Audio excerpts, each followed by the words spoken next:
Leo got back to the dorm to find Sean, Jordan, and Alex all there. They gave him a hero's welcome.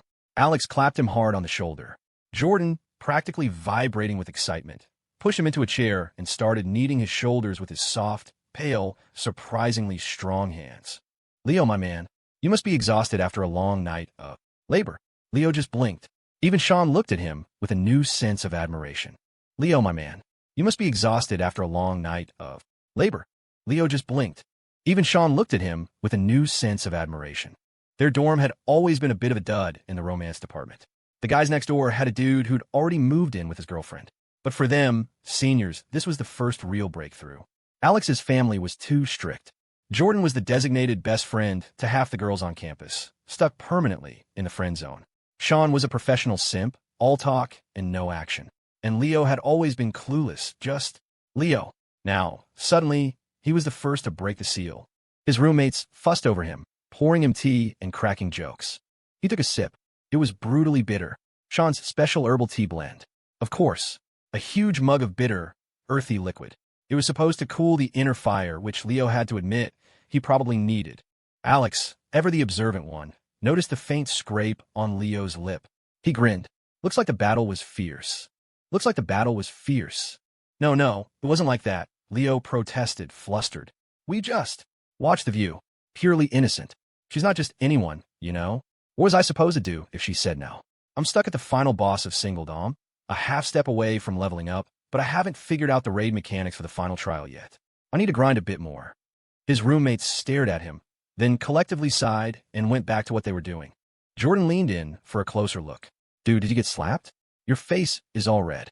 I never knew you had such sensitive skin. Dude, did you get slapped? Your face is all red.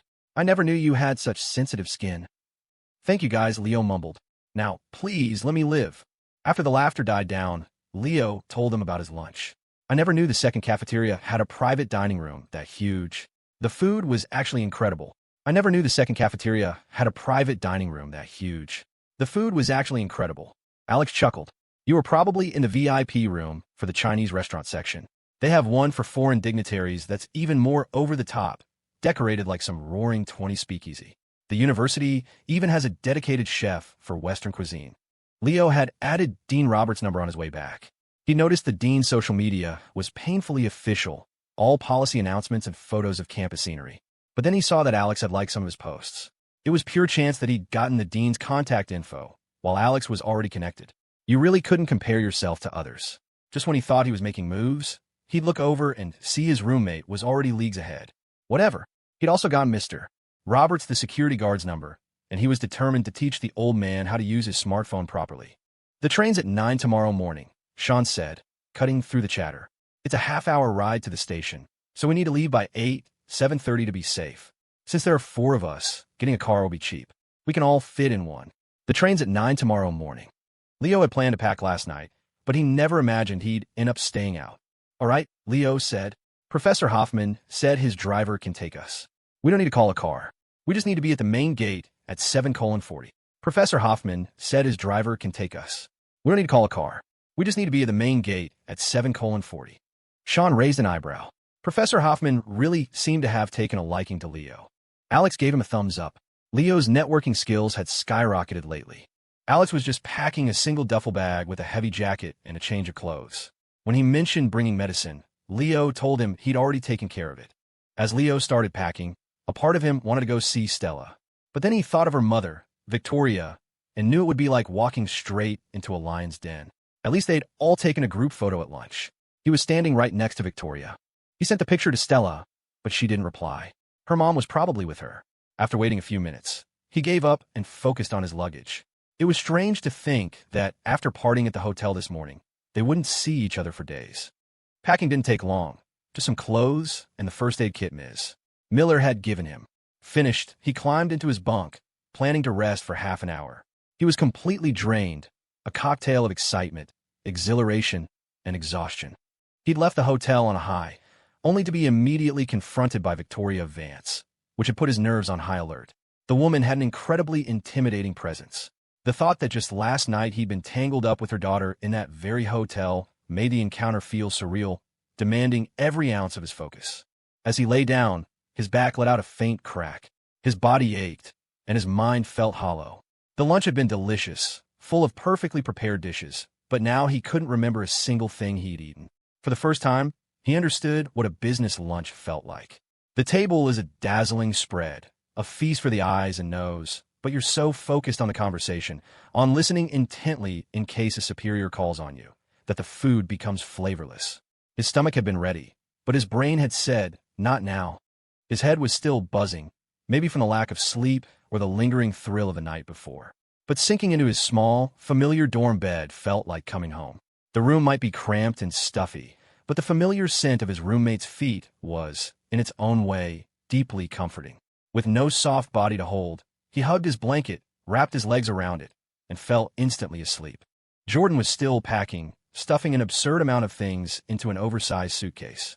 Sean was also packing, his collection of jars and bottles taking up significant space. It was senior year, and he wanted to take home some of the things he wouldn't need anymore. Here, they were just junk.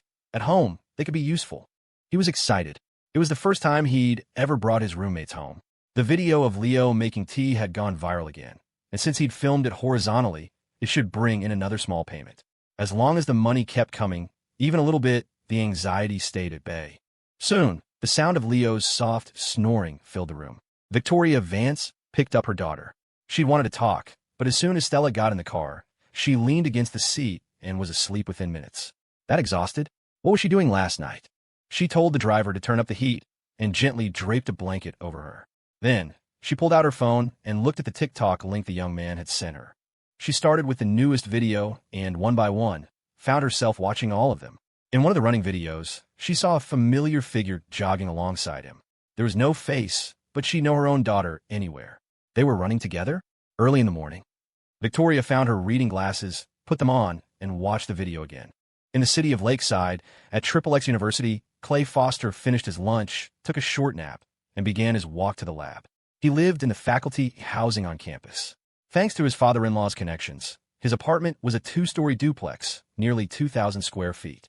He had a private study upstairs, and the first floor opened onto a small yard where he could plant vegetables, hang laundry, and set up a small table for tea. The university sold these apartments to faculty for about $300 a square foot outside the campus gates. The same property would go for over $500. It was a hell of a perk. There were restrictions. You couldn't sell for 7 years, and you had to give half the profit back to the university, but no one ever sold. The price was too good. The campus was beautiful and green, transportation was convenient, and it was in a prime school district. This was a top-tier university, centrally located. People would kill to live here. Clay's wife taught at the local government academy, a cushy job with light hours. Their life was good, but for a man approaching 40, there were other desires. It wasn't about fooling around. He had a wife and child and no interest in that kind of trouble. He was careful, always choosing male graduate students if he could. If he had to work with female students, he'd leave the door open or only meet with them in groups. He wasn't stupid. He was handsome, with a scholarly air, and his wife always made sure he was impeccably dressed. He was popular with his students for his humor and wit, and he was keenly aware of the risks that came with it. His life was stable. Why would he mess it up? No, his desires were for something else. More recognition, more money.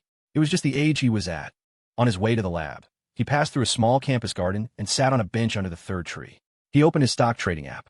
This was his secret stash, money he'd painstakingly saved over the years. It started with a few thousand, then grew to 10, then 20. With nowhere to hide the cash, he'd put it in the market. By some stroke of dumb luck, his 20,000 had turned into over 80. It was probably because he barely touched it. A colleague who day traded obsessively had watched his 60,000 dwindle to 10. Clay was bold but careful, not greedy but decisive. Yesterday, after talking to his nephew, he'd immediately bought shares in Oceanic Freight Dynamics. First, he trusted his nephew. Second, he trusted Professor Reed's judgment. When someone of that stature basically hands you free money, you'd be an idiot not to take it. He hadn't obsessed over it. This was the first time he'd even checked the account since buying. It was his private fund, so he couldn't very well look at it at home. He opened the app and his eyes widened. Limit up. It had soared yesterday, and today it had hit the trading ceiling. The 80,000 he'd saved over years had jumped to nearly 100,000 in just 2 days. His heart started to pound against his ribs, a frantic, thrilling rhythm, almost in time with the insistent, rising drone of the cicadas in the trees above. Limit up. The cicadas screamed outside the window, their cries intensifying the muggy heat. Cody was asleep for his nap, and Laura Miller gently covered him with a thin blanket. She closed his door and went to the living room to tidy up. She gathered the clean laundry, folding each piece with practiced precision until they looked like perfect displays in a department store, neat stacks that were deeply satisfying to look at. She was packing a suitcase, too.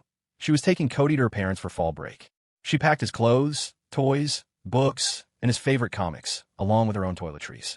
She worked quickly and efficiently, and soon the suitcase was zipped and stored in a corner. She poured herself a large glass of water, drank it down, and curled up on the sofa to scroll through her phone. It seemed like everyone, no matter their age, surrendered their free time to their phones. You'd pick it up without thinking, and the hours would just vanish. Laura opened Facebook first. She'd unblocked her ex-husband recently. With a child between them, he was a permanent fixture in her life, like it or not. The jerk was posting 3 times a day. First post, accompanying his wife to her OB/GYN appointment. The picture was of the pristine international wing of the Women and Children's Hospital. Second post, a maternity photo shoot. Lexi, his new wife, cradled her prominent belly, face thick with makeup, while Dave hugged her from behind. Third post, a photo of a platter of watermelon he'd cut for his wife, all perfect, seedless pieces from the heart of the fruit. Years ago, seeing this would have sent Laura into a spiral of rage. When she was pregnant, he'd been consumed by his startup. Forget the fancy international wing. She had to go to her regular appointments alone. A maternity shoot? Of course not. They were saving every penny. And as for him, cutting fruit for her. She was the one soothing his stress, making him dinner and cutting up fruit for him with a baby bump in the way. She knew Dave. He was used to being served. He was incapable of genuine humility. It was all for show, a performance for social media. A truly happy couple wouldn't need to broadcast it. Now, all she could muster was a quiet sigh. Once you've truly let go, none of it matters. Laura was wearing a new set of silk pajamas from a fancy boutique, the kind that cost a few $100s. She idly plucked a grape from the bowl on the table beside her, scrolling and eating. After a few minutes of aimless browsing, she opened her stock app. She always waited until after 3 p.m., after the market had closed, afraid she'd be tempted to make an impulsive trade. She opened it, then closed it, then opened it again. Damn, not only was it up, but it was limit up. It had hit the ceiling. She leaned back against the sofa, hugging her knees to her chest. Her feet were bare and pale. She rested her chin on her knees, staring at the screen, a sea of brilliant green. Leo woke up drenched in sweat, the back of his neck soaked. Am I really that out of shape? It was a hot day, and he usually slept without a blanket. But tonight he'd been clutching his, wrapped up tight. No wonder he was sweating. He sat up, his head finally clearing. That was why he'd felt so off. Last night wasn't just a bad night's sleep. It was basically a hangover. Alcohol makes you stupid, love makes you stupid, and he'd been hit with a double dose. Thinking back, now sent a chill down his spine. He replayed the events from last night to this morning. Had he done anything wrong? Probably not, except for that moment when Stella had told him to stop, and he'd turned into some kind of crazed puppy. He was still surprised by his own boldness. When his brain shut off, his courage went through the roof. Humans were such contradictory creatures, one organ holding another hostage. Was it a biological defense mechanism to keep people from getting too smart and refusing to be good little worker bees? Leo mentally picked his brain up off the floor and reset his internal schedule. Time for his daily quest, go to the library and study. Ever since seeing Victoria Vance that morning, his routine had been completely thrown off. He got to the library, and the usual grad student NPC wasn't there, but Colin Edwards, a junior who was also studying for the MCAT, was. Colin greeted him warmly. Leo found his usual spot by the window and sat down. On a power line outside, a single bird was perched perfectly still. Leo snapped a picture and sent it to Stella. Even the birds are setting the mood. Even the birds are setting the mood. Meanwhile, Stella was sitting awkwardly on the sofa in the St. Regis suite. The same suite, 2 nights in a row. At least the hotel staff were professionals and hadn't said a word. Still, it was mortifying. Every piece of furniture seemed to hold a memory of where she'd lain. Even the carpet. And now, she was having a face-to-face talk with her mother, who was all business. Victoria Vance was not a patient woman, which was why she so often managed to turn every relationship into a battlefield. The very spot where her mother's feet now rested, Stella was pretty sure she had rolled around on that. With Leo, he just picked her up and they'd tumbled to the floor. It hadn't hurt. The carpet was thick with a deep, soft pile. She had no idea if it was clean. Stella kept her head down, her mind racing with chaotic thoughts. Victoria misinterpreted her silence as remorse. Are you dating someone? Is it that boy from the singing competition? Yes. Victoria's fury meter ticked up. +1, +1, +1. Doesn't he have a girlfriend? Have you no shame? Stealing someone else's boyfriend? No.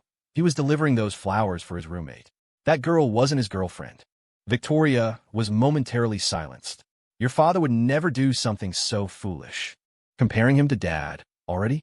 Isn't that a little fast? Stella thought, a tiny smile playing on her lips. Then again, she imagined how her father, Richard Vance, would have handled that situation. He probably would have had the actual roommate dragged on stage to give the flowers himself. But she didn't like men who were overly aggressive. Mom, weren't you just praising him in the car? Stella said. You said he seemed nice, hardworking, dependable. That his tea was delicious. How come you're trashing him the second we get out of the car? Hearing her daughter call her mom instantly softened Victoria, but the realization that it was only in defense of that boy hardened her again. I was praising him as a student. As your boyfriend, he's not good enough. I was praising him as a student. As your boyfriend, he's not good enough. Such a double standard. Stella yawned. Mom, I'm tired. I'm going to take a nap. She stood up and headed for the bedroom. Victoria watched her go, a strange feeling nagging at her. Why was her daughter walking so smoothly? Stella could feel her mother's stare burning a hole in her back. It was terrifying. She made a mental note to get her own apartment in Bridgeport for after fall break. This hotel situation was just too awkward. After sending the photo, Leo tried to study. He'd only been away from his books for a day, but they already felt foreign, distant. A textbook was like a girlfriend. You had to keep working it, give it constant attention, or it would get cold and ignore you.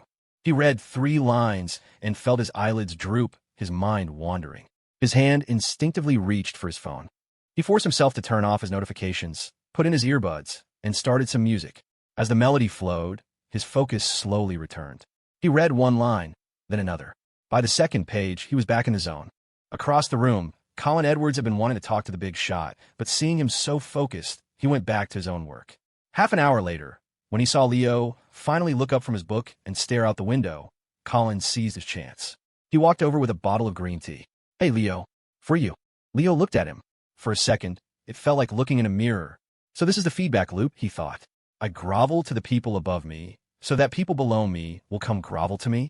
It all comes full circle. NPC Colin Edwards has given player Leo Foster a small item, bottle of green tea.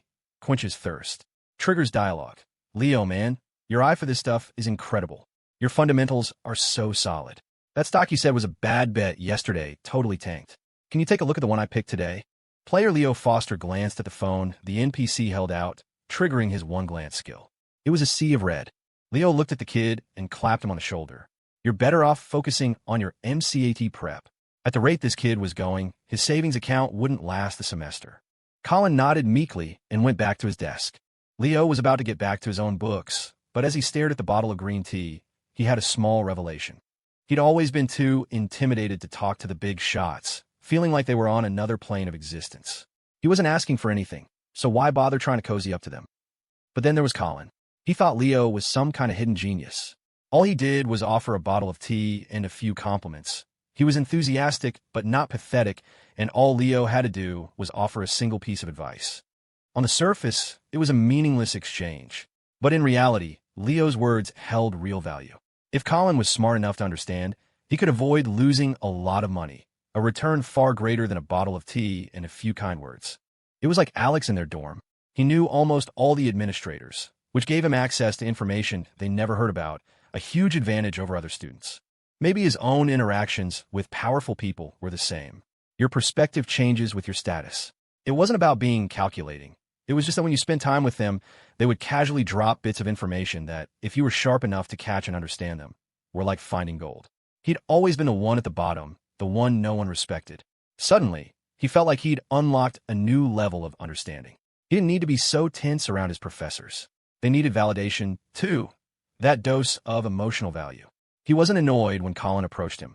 In fact, the praise felt good. He didn't need the tea, but it was nice to receive it. He shouldn't worry about giving gifts to powerful people, thinking they already have everything. It wasn't about whether they needed it. It was about the gesture. Of course, a thoughtful gift was best, but when in doubt, a simple, polite, affordable token was fine. Congratulations, host. You have grasped the basic rules of social interaction. Whether networking up or down, there is no need for inferiority. Be proactive, confident, and composed. For becoming a smooth operator, you are rewarded with a permanent item. Buff, active listener.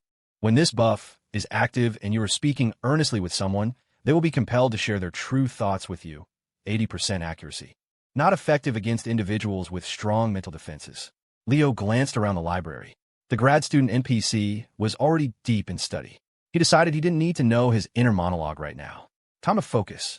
He activated his time dilation buff and dove into his work, turning half an hour of real time into 2 hours of deep, focused learning.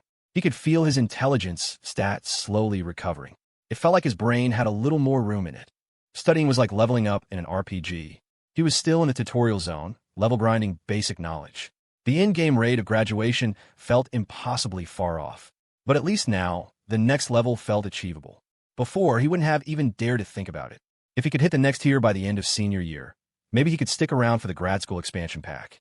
If not, he'd be kicked out of the guild and forced to survive as a low-level solo player in the real world.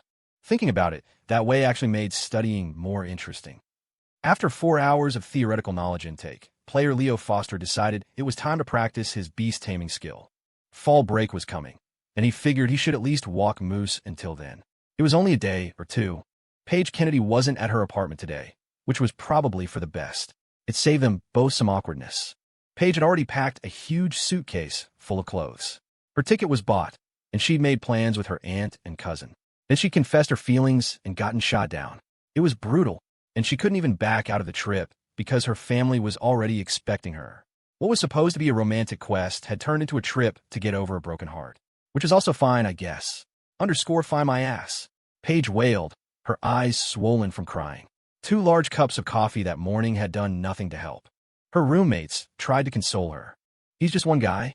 Even if you got together, you'd probably break up after he graduates. Besides, if it was going to happen, it would have happened by now. Maybe you just didn't like him that much. Every time you get into a new celebrity, you're obsessed for a month or two, and then you move on.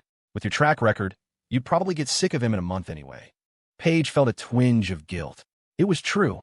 Her crushes burned bright and fast. A single weird gesture or an offhand comment could be enough to make her lose all interest. When she liked someone, she really liked them. And when she was over them, she was really over them. Whatever. She was going to her aunt's. She went back to packing, planning to eat all the amazing food with her cousin until she forgot why she was sad. A roommate came back with buffalo wings. Paige got up and started eating, scrolling through her phone as she chewed.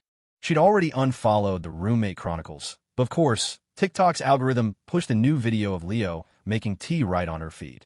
Wah, she sobbed, gnawing on a chicken wing. What do I do? I'm still so obsessed. He even knows how to make tea, and I never even got to try it.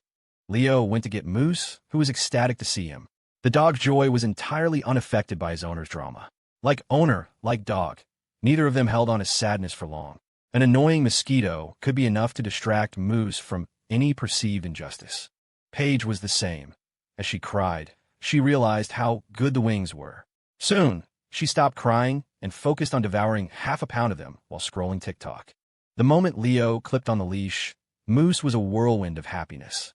He was a creature conditioned by humans, spending his days waiting for them to have a free moment to play.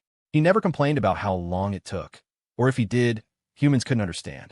He just expressed his boundless joy with a furiously wagging tail and happy barks. He often got in trouble for not understanding his own size. At 80-plus pounds, his attempts at a human-style hug could knock someone over.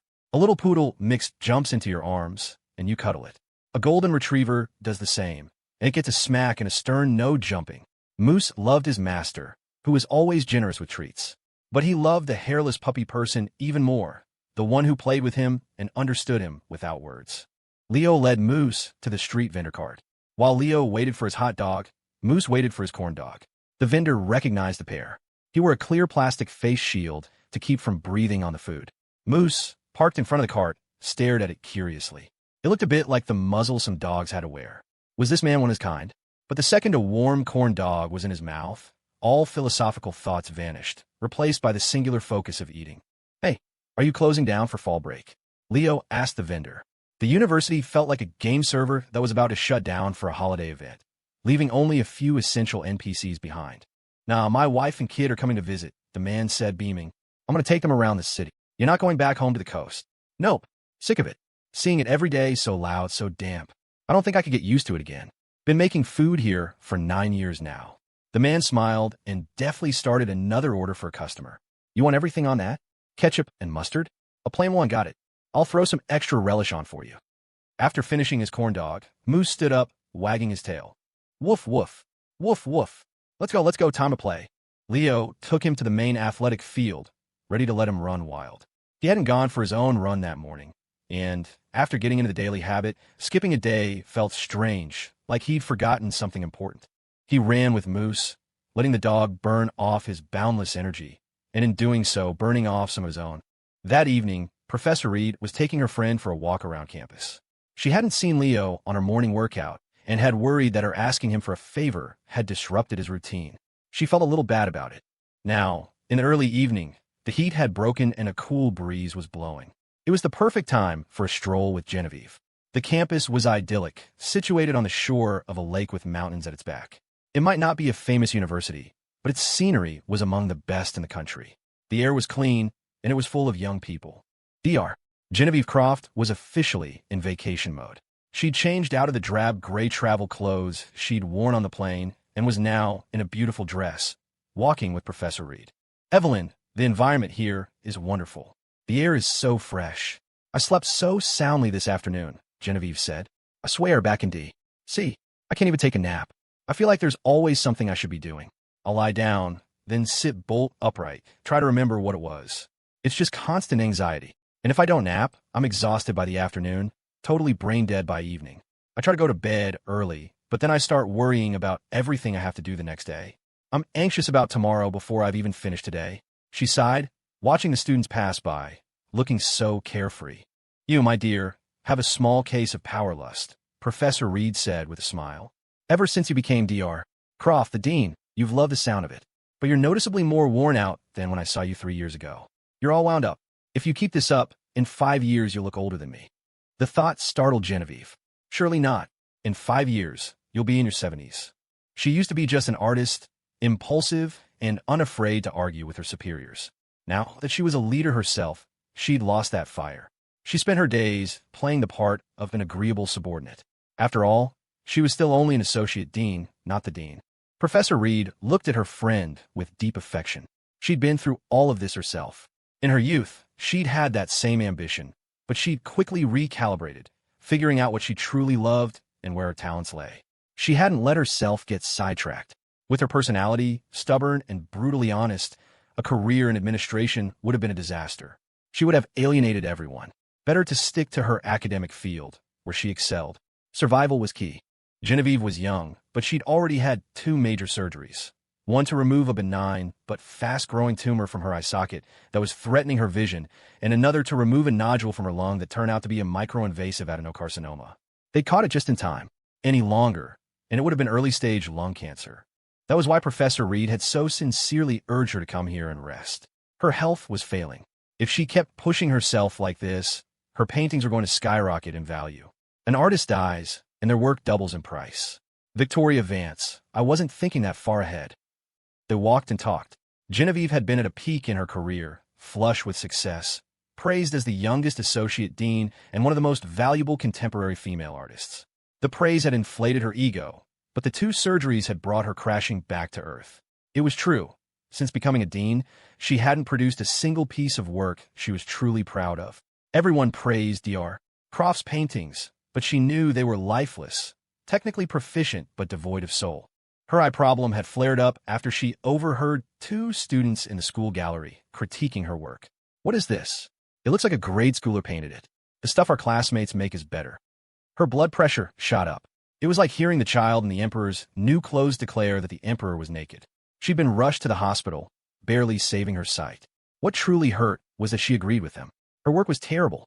An artist who feels they've hit their creative ceiling will often seek validation elsewhere. She hadn't wanted to bow and scrape to university bureaucrats, but that was the world of adults.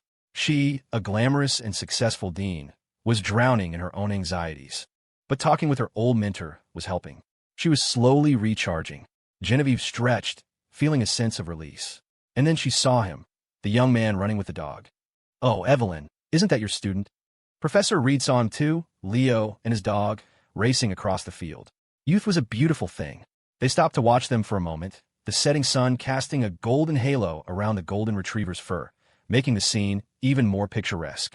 Professor Reed admired the young man's vitality. Dr. Croft felt something stir within her. Her recently operated on eye seemed to come alive. The lung, with a piece of it missing, felt like it was breathing more deeply. She wanted to paint. She wanted to paint something full of life. Something beautiful. She felt it. This would be her next great work. A painting born from her journey through fame, power, money, and illness. A return to a raw desire for life itself. A canvas that would hold all her fantasies, affections, memories, peace, and anxieties.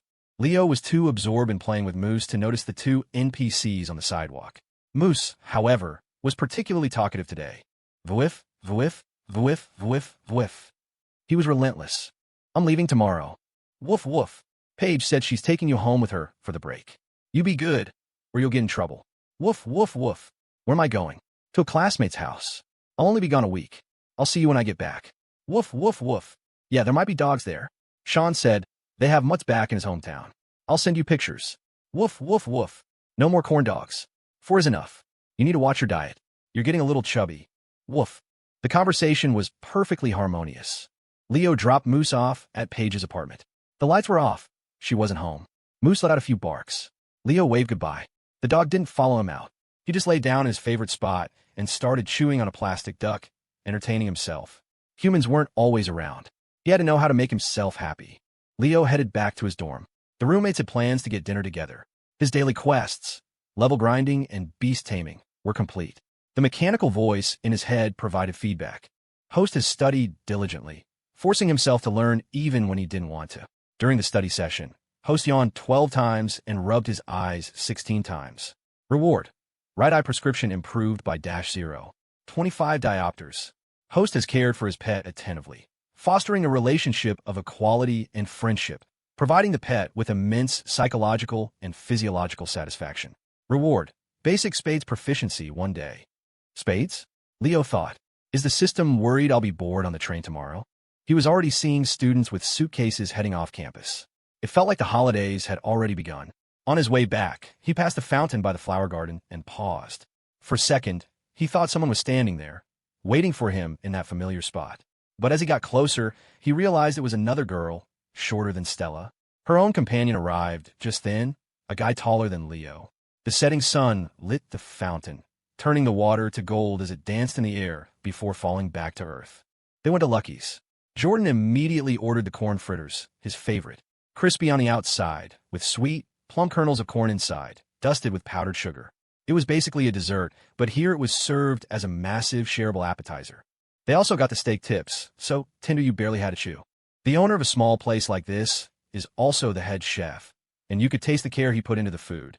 His beef and vegetable soup was incredible, thick and savory with a heavy dose of black pepper that made you sweat in the best way.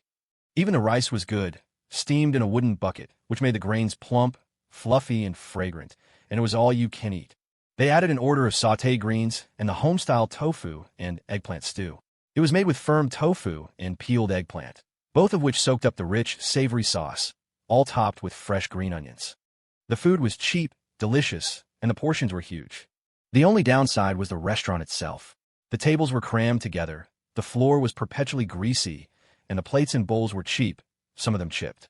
The air conditioning was always on its last legs, with a giant industrial fan roaring by the door. The complimentary tea tasted like it had been brewing since morning, strong enough only to mask the taste of tap water. But with food this good, who cared? Tonight, for some reason, Leo felt like a beer. Drinking was like that. You either don't or you do, and once you start, it's like opening a Pandora's box. You'll want it again. He grabbed 4 bottles from the cooler and paid for them. Since they were splitting the bill, he figured he'd cover the first round. He'd somehow managed to down a whole bottle of red wine yesterday, or at least half of it. Stella had seemed perfectly clear-headed, but his own memory of the night was hazy. Still, drinking felt adult, like he was actively choosing to suffer instead of sticking with sweet, comforting soda. Leo poured the beer into 4 plastic cups. Jordan took a sip and grimaced. He still preferred Coke. Sean downed his in one go without flinching. Back home, We don't really drink beer at parties, he said. It's mostly whiskey. Beer just makes you bloated. Alex looked like he could drink anyone under the table, holding his plastic cup with an air of quiet confidence. A toast, he said, to a smooth journey tomorrow, and to a smooth journey through life. They tapped their flimsy cups together carefully. Everyone finished their first glass in one go. Jordan's face immediately turned red. Sean's turned a darker, ruddier shade. Alex's face didn't change at all. Leo's was just slightly flushed. Alex truly was a future politician. He didn't even get red when he drank, a useful trait for bluffing. But his roommates knew his tolerance was average at best. Some people get loud when they drink. Alex spilled secrets. They'd all advised him that if he ever did become a public servant, he needed to stay away from alcohol. He probably drank with them just to try and build up a tolerance. After the better part of a bottle of wine last night, Leo felt like his own tolerance had leveled up. The beer went down easy. He was pale-skinned, so the slight flush was noticeable. He finished his bottle without even realizing it. Jordan managed half a bottle, Sean a bottle and a half, and Alex one. For a serious drinker, one beer is nothing. For a lightweight, it's enough to get a pleasant buzz. The alcohol loosened them up, and the conversation flowed more freely. After dinner, Alex got a phone call. He turned to his roommates. Any of you know how to play spades? Jordan, no. Sean, what's spades? Leo paused. He hadn't before, but as of today, he probably did. He nodded. Let's go. It's an emergency. Alex grabbed Leo and pulled him out of the restaurant. Who are we playing with? Student government, Leo asked as they walked. Sort of. There might be some professors there, too. You have no idea how addictive this game is. When you're short one player, you'll call anyone. One time at a student government retreat, we were 3 deep and called a professor to join. When he had to leave, we called the department head. Anyway, you'll see, with a beer in his system, Leo's world felt a little wobbly. This was blowing his mind. Calling a professor to play cards? And when the professor leaves, you call the dean? What kind of crazy world was this? When they got there, oh boy, reality was even crazier. It was in an office next to the main student government room. He could hear the low, serious tones of men and women inside, punctuated by heavy sighs and sharp breaths. You might imagine anything was happening in there, but when they walked in, they found a simple square table with 4 chairs. It wasn't an academic debate or anything weird. It was just a game of spades. Somehow, the game had become a campus phenomenon. People joked that knowing how to play spades was the secret to climbing the career ladder. It was a social game, like playing League of Legends with your friends. You played enough, you got to know people, conversation became easier, and promotions followed. If you were on good terms with your boss, card-playing buddies, you could ask for advice privately. Another colleague, with no connection to the boss, would be left in the dark. When an opportunity came up, who do you think the boss would remember first? Alex had said it was student government, but when Leo walked in, he saw Dean Roberts. Was the dean in student government? And Ms. Miller was there too, along with a younger male teacher who looked even more nervous than Alex. He was probably the one who made the call. When he saw Alex, he practically jumped out of his seat. Alex, you're here. Thank God. I'm terrible at this. You take over for a few rounds. Alex greeted him smoothly. Mr. Henderson, good to see you. This is my roommate, Leo Foster. You said you were short-handed, so I brought him along. Then he greeted the dean and Ms. Miller. Leo couldn't believe he was seeing Dean Roberts again. He'd been so formal during the day, but now he was completely casual, wearing a striped polo shirt and slacks. No belt, but it was the standard middle-aged dad uniform. Leo was pretty sure his own dad had a similar shirt. Ms. Miller was dressed casually, too, in a loose white t-shirt and what looked like a skirt, her hair down. Seeing the dean was a surprise, but seeing Ms. Miller made him inexplicably nervous. Ms. Miller hadn't expected to see Leo either. Alex, ever the diplomat, knew better than to just kick Mr. Henderson out. He was there to fill a spot, not steal the show. But Ms. Miller saw Leo and stood up with a smile. Leo, come here. You can play for me. Leo looked at her. She was wearing the oversized t-shirt with a thin, lace-trimmed silk skirt. The soft, smooth fabric clung to her legs, revealing her pale calves and a pair of flip-flops. He quickly shook his head. Ma'am, I don't know how. It's okay, she said, pulling him toward her seat. I'll teach you. She grabbed another chair and sat down right next to him. Leo froze. Alex sat down with a placid smile. Dean Roberts looked at Leo and thought, this kid is popular. That Victoria Vance and Dr. Croft had been all over him today. He looked ordinary enough, not even as handsome as he himself had been back in the day. To be young again. If he were 20 years younger, he'd do some things he'd never dare to do. No regrets. Right now, Leo felt a bead of sweat trickle down his back. With a lady present, Dean Roberts didn't smoke. The office air conditioning was blasting. At first, Mr. Henderson poured tea for everyone. Once Alex arrived, he smoothly took over, refilling their cups from the electric kettle. After everyone was seated, Ms. Miller settled in behind Leo to watch his hand. A woman in her 30s smelled different from a girl in her 20s. The scent was richer, more complex. You couldn't smell it from a distance, but when she was sitting right beside you, it was undeniable. Even with his new entry-level skill, Leo had never actually played spades before. He knew of it. His aunt liked to play. It seemed like a private, more intimate version of poker night, the kind of thing you'd see government employees doing to socialize. He never imagined that as a student, he'd get a chance to participate in this kind of networking. So, for the first round, he just listened to Ms. Miller's instructions, learning the rules as he went. The game was relaxed, punctuated by easy conversation. He'd already sensed at lunch that Dean Roberts was a straightforward, no-nonsense kind of leader, maybe from a military background. He wasn't a smooth talker. He'd said he wanted to connect with Victoria Vance and Dr. Croft, but by the end of the meal, he hadn't managed to get contact info for either of them. It was like watching an older version of Sean. Observing people with different personalities was like looking in a mirror. You started to see your own flaws reflected back at you. Compared to other authority figures, like his uncle or Professor Hoffman, Dean Roberts was less polished. "Laura," he said now directly, "did your aunt say anything about the registrar's office restructuring after the break?" "She hasn't mentioned it. I can ask her later, Ms. Miller replied with a breezy smile. She tapped Leo's arm with the paper fan she was holding. "Your turn to play." Leo jumped slightly. "Right?" The dean seemed satisfied with her answer and turned his attention back to his cards. Alex and Mr. Henderson were focused on the game. Leo tried to be, too, but his mind was racing. Dean Roberts is pretty clean, all things considered, he thought. The only nepotism he's engaged in is getting his dad a security guard job. If he were truly corrupt, his dad wouldn't need to work at all. But wait, Ms. Miller's aunt? Which administrator was higher up than a dean? He racked his brain. Oh, the university president's last name was Grant. President Julia Grant, a woman known for being incredibly decisive. He'd heard she'd taken what was a second-rate college and transformed it into a full-fledged university, merging it with the Honors College and turning it into the biggest and best school in the city. She'd brought back renowned retired professors, promoted the university's strengths, its beautiful scenery, its unique humanities programs. She was a legendary, reform-minded leader. Rumor had it she was still single. He couldn't recall her face at all. Who pays attention to what a stern-faced university president looks like? He glanced back at Ms. Miller. She tapped him again with her fan. Focus. Where did she even get a fan? He couldn't wrap his head around it. Ms. Miller's aunt was the president of a university? It seemed impossible. But then he looked at Alex, who was completely unfazed. No wonder Alex had insisted they all go visit her at the beginning of the semester. He rarely organized group outings to see professors. Was this the real reason?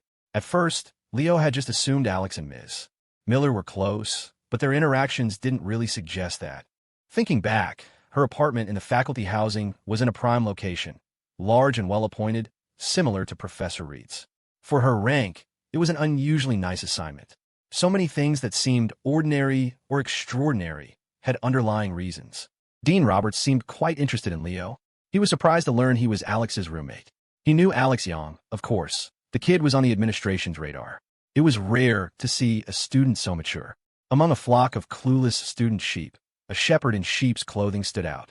The kid was clearly the product of a political family. The way he carried himself. If he weren't so young, the dean might have mistaken him for the president and himself for a mere professor. He'd heard both his parents were high-ranking officials. For a kid like that from a good family, who was also talented and ambitious, you couldn't help but be a little envious. His starting line was most other students' finish line. When a normal person like Mr.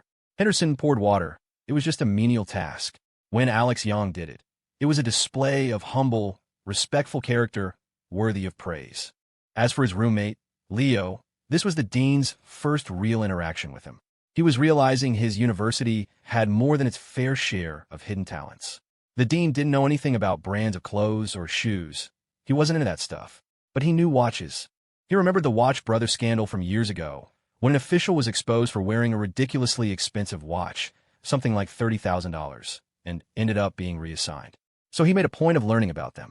His own salary was decent, but he couldn't afford a watch like that. Even if he could, it would be inappropriate. So when he saw the watch on the student's wrist at lunch and saw how comfortable he was with Victoria Vance, he understood. Another second-generation elite. Leo had no idea he was being misread. I'm not close with Mrs. Vance, he thought. I'm close with her daughter. In the dean's mind, the social hierarchy at the table was clear. Mr. Henderson, with no connections and a predictable future as a diligent worker bee, was at the bottom. After learning the rules in the first round, Leo was holding his own by the second.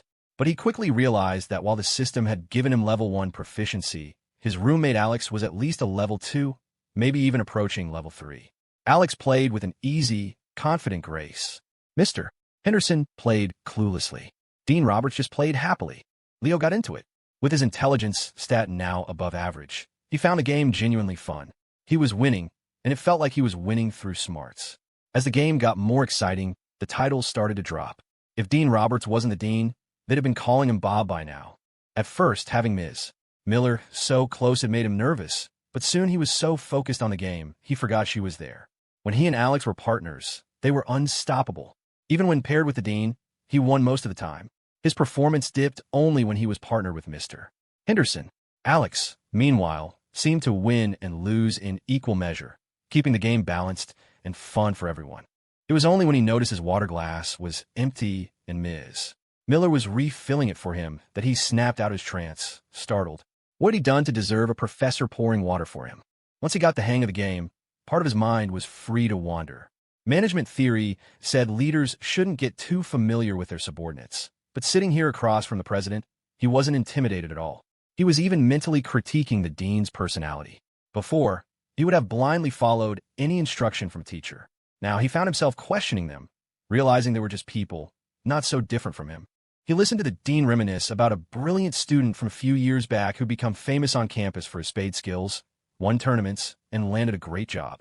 He was already climbing the ladder, almost at the dean's level. They chatted about past graduates, university policies, and campus gossip.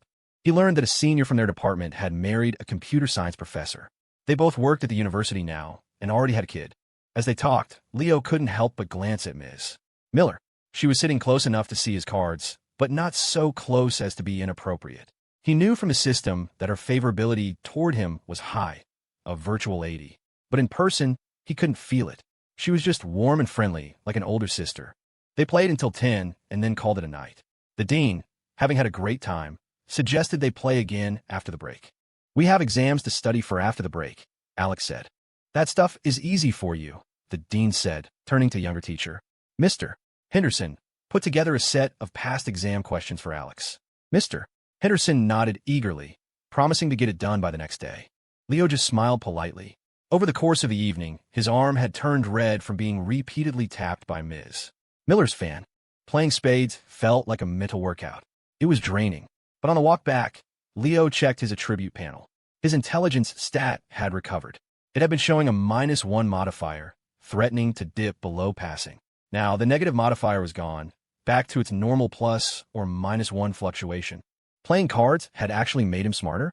He had just been playing seriously, listening to the dean and the others chat. He hadn't said much himself. He noticed that Alex, despite being the best player, didn't always win, and even let Leo have his moments of victory. The skill ranking at the table was clear. Alex, Leo, Dean, Roberts, Mr. Henderson. But everyone had a great time. It wasn't just about the game. It was about the social dynamics. Even Mr.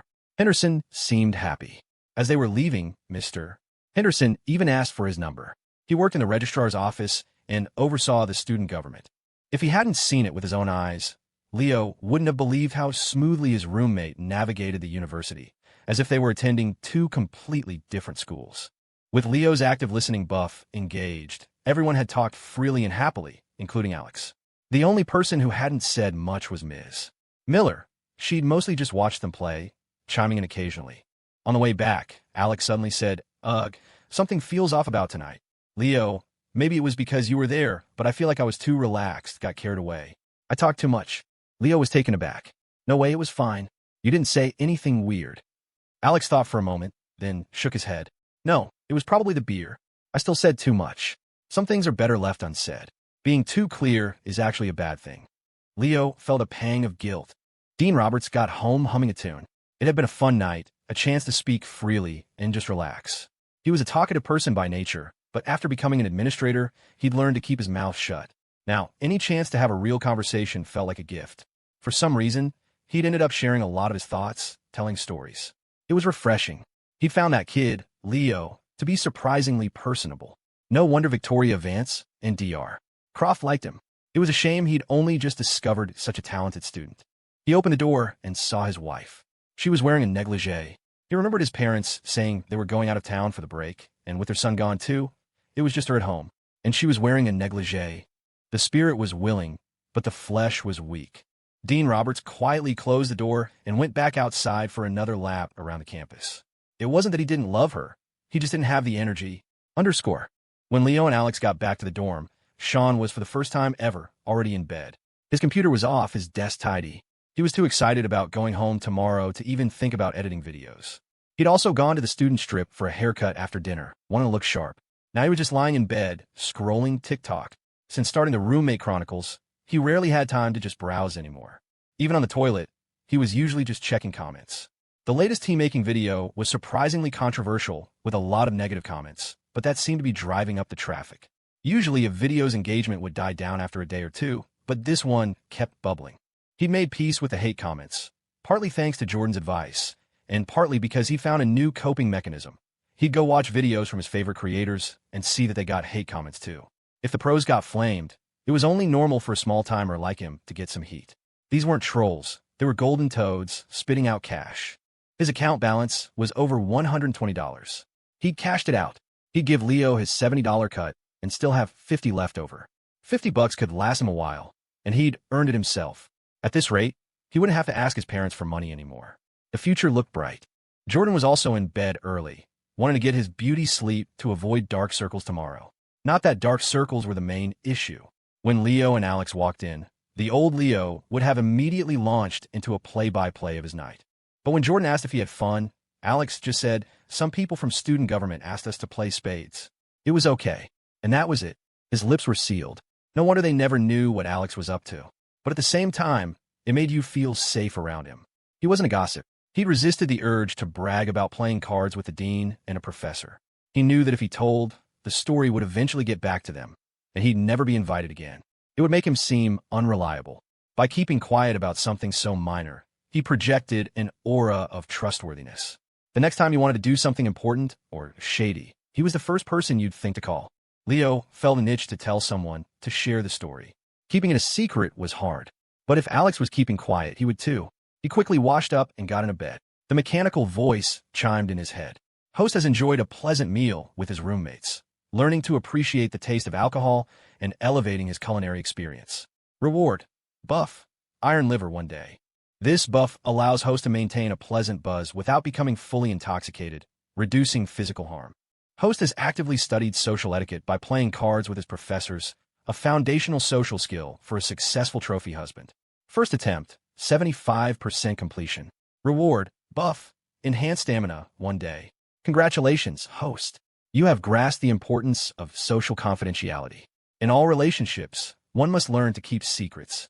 For becoming a truly steady and reliable trophy husband, you are rewarded with a permanent item. Buff, secret for secret. When you willingly share a secret, your counterpart will exchange one in return. Effective once per person. Leo listened to the stream of notifications. The last one made him sit bolt upright. With a skill like that, he could probably get a job at the CIA, making spies sing like canaries. Then he remembered the civil service exam and the security clearance process. He'd never pass. He lay back down. Time for sleep. Despite needing to be up early, it took him a while to drift off, his mind buzzing with the same excitement as a kid on the night before a field trip. At 6 a.m., Leo was awake. He'd actually opened his eyes at 5:44, his internal clock now finely tuned. He'd lay there for a bit, letting his brain boot up, and when he looked at his phone again, it was 6 on the dot. Time to get up. Before, a 7:40 a.m. departure would have been a frantic, chaotic scramble. Now, with his early morning habit, he had plenty of time. He could even go out and get breakfast for everyone. He got up, washed his face, and came back to make honey water. He was using the expensive honey Stella had given him. Honestly, if he had to point out what made it different, it was the lid. It wasn't a screw top or a flip top. It opened with a faint, satisfying pop. He couldn't taste any difference in the honey itself. It wasn't any better than the local stuff, maybe just a little less sweet. The lid made the same pleasant sound when he closed it. It felt ritualistic. Sean must have been too excited last night. He was still sound asleep. Alex was also sleeping peacefully. But Jordan, surprisingly, was already up, a sheet mask plastered to his face, looking like a ghost in the dim light. "I'm going to get us breakfast. What do you guys want?" Leo whispered. Breakfast burritos would be awesome. Leo gave him a thumbs up and headed out. There wasn't time for a run, but he still wanted to take a walk. Outside, he ran into his usual NPC, Professor Reed, who had another NPC with her today, Dr. Croft. Professor Reed was demonstrating a kind of therapeutic slapping technique, swinging her arms and hitting her own body with audible thwacks. Dr. Croft was trying to copy her, looking clumsy and bewildered. It looked painful, but her mentor was the picture of health, so she followed along. Leo found the sight of the two of them amusing. He greeted them both and continued on his way. He walked to the fountain and paused instinctively. It was empty. In the early morning, without the sun, the flowers and grass were damp with dew. He called his dad. At this hour, his dad would already be at work, while his mom was probably enjoying his second round of sleep. "Hey, I sent Mom some eye cream. When it gets there, tell her to use it herself and not give it away. It was expensive." "All right, you be safe out there. I checked the weather where you're going. It's supposed to be chilly, so make sure you bring a warm jacket." "I will." "Okay, that's all. I'm hanging up." Conversations with his dad were always like that. Unless he was asking for money, they quickly ran out of things to say. Ray Foster hung up and wiped his forehead with a towel around his neck. When his son had suddenly asked for all that money, he'd been worried and had even called his own brother, Clay, to ask if everything was okay. Clay, the smart one, had told him not to worry. After hanging up, Clay Foster had chuckled to himself. His nephew was nothing like his dad. He was more like him, a smooth operator. Leo had managed to sweet-talk several $1,000s out of both of them. The kid was going places. Leo walked to the student strip to get the breakfast burritos. The hot dog vendor saw him walk right past his cart and head for the burrito stand, and his face fell into a look of comical betrayal. Leo guiltily turned away. It was weird how you could feel like you were cheating on a food vendor just by trying something new. The burrito guy was slow. Waiting for 4 burritos took forever. No wonder he didn't have a beach house. The burrito guy, who was from Kansas, would have probably asked where he was supposed to find a beach. While Leo was waiting, someone came up beside him. It was a hot morning, but she was wearing a striking red dress, a modern take on a historical style, with layers of fabric. But the most stunning thing was her hair. It was jet black and fell all the way to her waist, clearly her pride and joy. The hair in front was simply pulled back and held with a wooden pin, while the rest cascaded down her back. In the early morning light, she looked like she'd stepped out of another era. "Oh, morning," Leo said. Jessica Monroe had only realized it was Leo standing at the cart as she approached. She'd thought about going somewhere else, but her feet seemed to have a mind of their own. Compared to her, Leo was dressed simply in athletic pants and a short-sleeved shirt, both from Canada Goose, with a small red circular logo on the pocket and sleeve. He had a matching pair of sneakers. Leo didn't get why the brand was so expensive, but it did make him look sharp, more put together. That was probably why Jessica hadn't recognized him at first. The situation was a little awkward for both of them, but Leo couldn't deny she looked incredible, like a character from a movie. Her beauty was assertive, theatrical, almost like a suit of armor. Most guys wouldn't analyze it. They'd just see that she looked amazing. She was one of those people who could take a 7-10 face and project a 10-10 presence, maximizing every advantage she had. "Morning," she replied, "and 1 breakfast burrito," Leo said to the vendor. Then, to Jessica, "You can have the one that's ready." "It's fine," she said, refusing. "I'm waiting for the bus, and it's not here yet." "No rush." Leo took in her elaborate outfit. She had earbuds in, a small lavalier mic clipped to her collar, and a tote bag from the city museum slung over her shoulder. "You going to the museum this early? I thought it was impossible to get tickets during the break." Jessica replied in a slightly affected, sing-song voice. "Oh no, I'm giving a tour. We have 3 groups of Japanese tourists today, and they needed a fluent Japanese speaker." She looked at him and said, "Ohayou gozaimasu." A girl in a traditional style dress with flowing black hair saying good morning in Japanese. Leo's brain short-circuited. She was going to absolutely blow those tourists' minds. It was an incredibly cool, almost audacious look. He gave her a thumbs up. "Charge them extra. You're worth it." Just then, Walt, the driver, pulled up in a black Lincoln Navigator. He rolled down the window and called out, "Leo." "Walt, morning." Leo walked over and, remembering Alex's smooth networking, handed him one of the burritos. Heading into the city. Yeah, airport pickup. Walt took the burrito gratefully. He hadn't had breakfast yet. It was something to see a rich kid like Leo personally buying breakfast burritos, but when he saw the beautiful girl in the dramatic dress standing nearby, it all made sense. Yesterday, it was a short-haired girl. Today, a long-haired one. TSK, TSK. Leo knew the airport was past the museum. Hey, Walt, would you mind giving someone a lift on the way? Just to the city museum. Sure thing, no problem at all. You know me, I'm always super early for my pickups. Plenty of time. I'll get her there safe and sound. Jessica saw the bus approaching just as the vendor handed her burrito over. She was about to leave when Leo came back. While he'd been talking to the driver, she'd asked the vendor how many he was getting and had quietly paid for the whole order. She was always generous with people, especially men. Her roommates teased her about it, but Jessica knew it often paid off. A small gesture could make a guy feel obligated to return the favor in a much bigger way. But this time, before he even knew she'd paid, Leo had already arranged a ride for her. The driver will take you, Leo said. It's a navigator. He'll drop you right at the museum. Jessica paused, then took her burrito and walked to the car. She got in, then bowed her head slightly in a formal, almost theatrical gesture. Arigato gozaimasu, she said, and with a little jog, she was in the car. The door closed, the window rolled down, and the silhouette of a long-haired girl waved to him as the SUV pulled away. Walt chuckled to himself. Seemed his whole purpose this morning was to play chauffeur for Leo's girlfriend of the day. Leo walked back to the dorm, not daring to look at the hot dog vendor. He took a bite of his burrito. It wasn't as savory as the hot dogs, but the tortilla was softer and the sauce inside was a little sweet. It was a nice change of pace, but he still preferred the hot dogs. The burritos were $3 each. He bought 5, one for Walt, so $15 in total. And Jessica had paid. Alex had mentioned she'd paid for their dinner once, too. Coming from anyone else, it would just seem generous. But Leo knew her financial situation, and he couldn't help but be impressed. If he were that deep in debt, he'd be a nervous wreck, not projecting an aura of effortless generosity.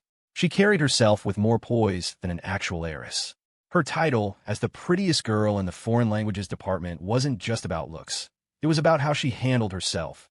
Asking Walt to give her a ride wasn't out of pity. He was in no position to pity someone as capable as Jessica. He had a feeling she'd be running circles around him in the job market after graduation. It was about applying his newfound understanding of social currency. He'd given Walt cigarettes before and a burrito this morning. Small, inexpensive gestures that made it easy to ask for a small favor in return. It was a two-way street, not just him asking for things. And as for Jessica, the formidable queen of debt, whether it earned him points or not, it was an easy thing to do. Back in the dorm, when Jordan found out his goddess Jessica had bought the burritos, he was filled with regret for not going himself. While Leo had been out, Sean had gotten up. He was full of energy, dressed in a black t-shirt. All his clothes were either black or gray. Jordan had spent a long time choosing his outfit, finally settling on a comfortable, oversized white t-shirt. Not that anyone could tell the difference. When you were built like Jordan, people tended to overlook the clothes. Alex, however, was dressed to impress, in a way that screamed security. He wore a polo shirt, slacks, and had a dark blue, minimalist zip-up jacket ready to go. Jordan, the resident fashion expert, had informed Leo that it was Zegna. It looked like something an old man would wear, but it was ridiculously expensive. The jacket alone was probably over $1,000, with no visible logos and a sleek, hidden zipper. Alex's shoes were also Zegna, plain black sneakers that looked like old-school kids, but cost nearly $800. It was only after Stella had started giving Leo expensive gifts that Jordan had started pointing these things out. Looking back, Leo realized that Alex's quiet luxury wasn't about showing off. It was the opposite. By not flaunting it, he was, in a way, showing respect for his less well-off friends. In his Zegna getup, Alex looked like he was the dad chaperoning the three of them on the train, or maybe a plainclothes inspector checking on railway sanitation. Either way, it was a look that would definitely reduce their chances of getting scammed. After breakfast, Sean did a final check of the outlets, and the four of them headed out. Alex had a black backpack and a small black rolling suitcase. He looked like a university president on a business trip. Jordan was wrestling with a massive suitcase and a large crossbody bag. Leo just had his big backpack. Sean started filming as they left. His plan was to film them leaving, then run back up to get his own suitcase. The problem was, one of the wheels on his suitcase was broken. It was now just a box with a handle. Leo looked at it. So this was it. The moment his stamina buff was meant for. He grabbed the handle. He couldn't just let Sean film them and then run all the way back up. The suitcase was incredibly heavy, packed to the brim with all the junk he'd collected over the years. Leo, let me just get a shot of you going downstairs, and I'll come back for it, Sean said, embarrassed. Don't worry about it. I got it, Leo insisted. Jordan swore he'd help, but he could barely manage his own giant suitcase on the stairs, its wheels thumping down each step. Sean filmed, narrating with a laugh. Today's theme, college students who can't even lift their own luggage. Alex was no help. He looked big, but he'd clearly never done a day of manual labor in his life. Back home, he probably had staff to carry his bags. Should I call a TaskRabbit to carry our bags down? Jordan panted. Sean, Leo, and Alex all stared at him. I'll get it. I'll film this and then come back up to help you, Sean offered again. But Leo just took a deep breath, grabbed Sean's broken suitcase in one hand and his own backpack in the other, and started downstairs. Leo, bro, slow down, Jordan yelled from behind. Alex watched, impressed. He hadn't realized Leo was so strong. Hadn't he said his dad was a machinist? Could strength be genetic? Sean hadn't noticed before either. Back in his village, there was a guy they called Hercules, rail-thin, but could carry 300 pounds. Once, during a landslide, he'd run into a collapsing barn and carried out his terrified, paralyzed cow. But he'd never gone to school, and all his strength had earned him was a life of manual labor. Sean followed, filming. Jordan and Alex stayed out of the shot. Alex was adamant about not being on camera, and Jordan hated the inevitable comments about the fat guy. Once they reached the ground floor, Jordan could roll his suitcase again. Leo continued to carry Sean's. Luckily, it wasn't far to the dorm entrance, where a white Lincoln Navigator was already waiting. Walt had known it was a group of them, so he brought the big SUV.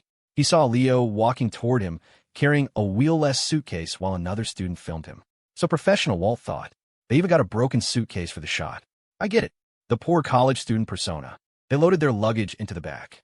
Sean kept filming. The car, the view out the window, the campus shrinking in the distance. The wind was warm, their hearts eager to be home. Player Leo Foster and his fellow disciples, riding in a vehicle generously provided by a high-level benefactor, arrived at the city's largest teleportation hub. Today's destination, the hometown of their senior brother, Sean, a remote village deep in the mountains, rumored to be home to legendary spirit salamanders that could boost one's cultivation, along with other rare treasures. The teleportation hub was a chaotic sea of people. Despite rapid advancements in technology, most players still chose the ancient method of train travel. Flying, the instant teleport option, was still too expensive for the masses. Thanks, Walt. See you when we get back, Leo said, waving. The driver waved back and smoothly pulled away. A loudspeaker blared. Passenger drop OFF only. No waiting. The moment they stepped into the station, they were hit by the overwhelming urgency of the crowd. Everyone was trying to beat the holiday rush by leaving a day early, which meant the rush had already begun. Your pace automatically quickened. If you didn't move, the human tide would carry you forward. They followed the flow toward security. Sean was still filming whenever he could, weaving through the crowd. He thought he should probably get a GoPro to strap to his head for situations like this. It was so crowded his phone was in danger of being knocked out of his hand. The footage showed Leo, the quintessential college student, carrying the ridiculous wheel-less suitcase through the throngs of people, through security, and out the other side. On the flat concourse, where anyone else would be rolling their bag, he was still carrying it. For Leo, it was all part of the game experience.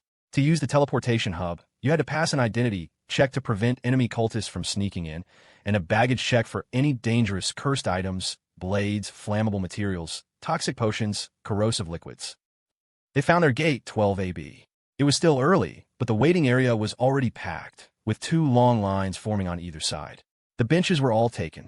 Sean, an experienced traveler, led them to a concrete ledge next to a vending machine and spread out a newspaper for them to sit on. Jordan went to buy drinks. Alex closed his eyes, already exhausted. Leaders tire easily. Sean looked around excitedly. Leo checked his phone. He'd messaged Stella that morning, and she'd just replied. The feeling of separation hadn't really hit him yesterday amidst all the excitement and exhaustion. But today, from the moment he'd seen that empty spot by the fountain, it had started to sink in.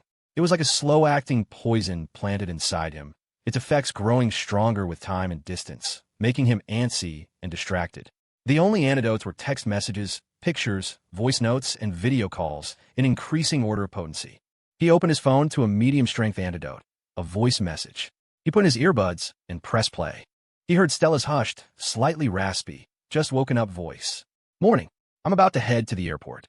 My mom's on a call, so I'm sending this quick. Have a safe trip. Her soft voice, the sound of her breath through the earbuds.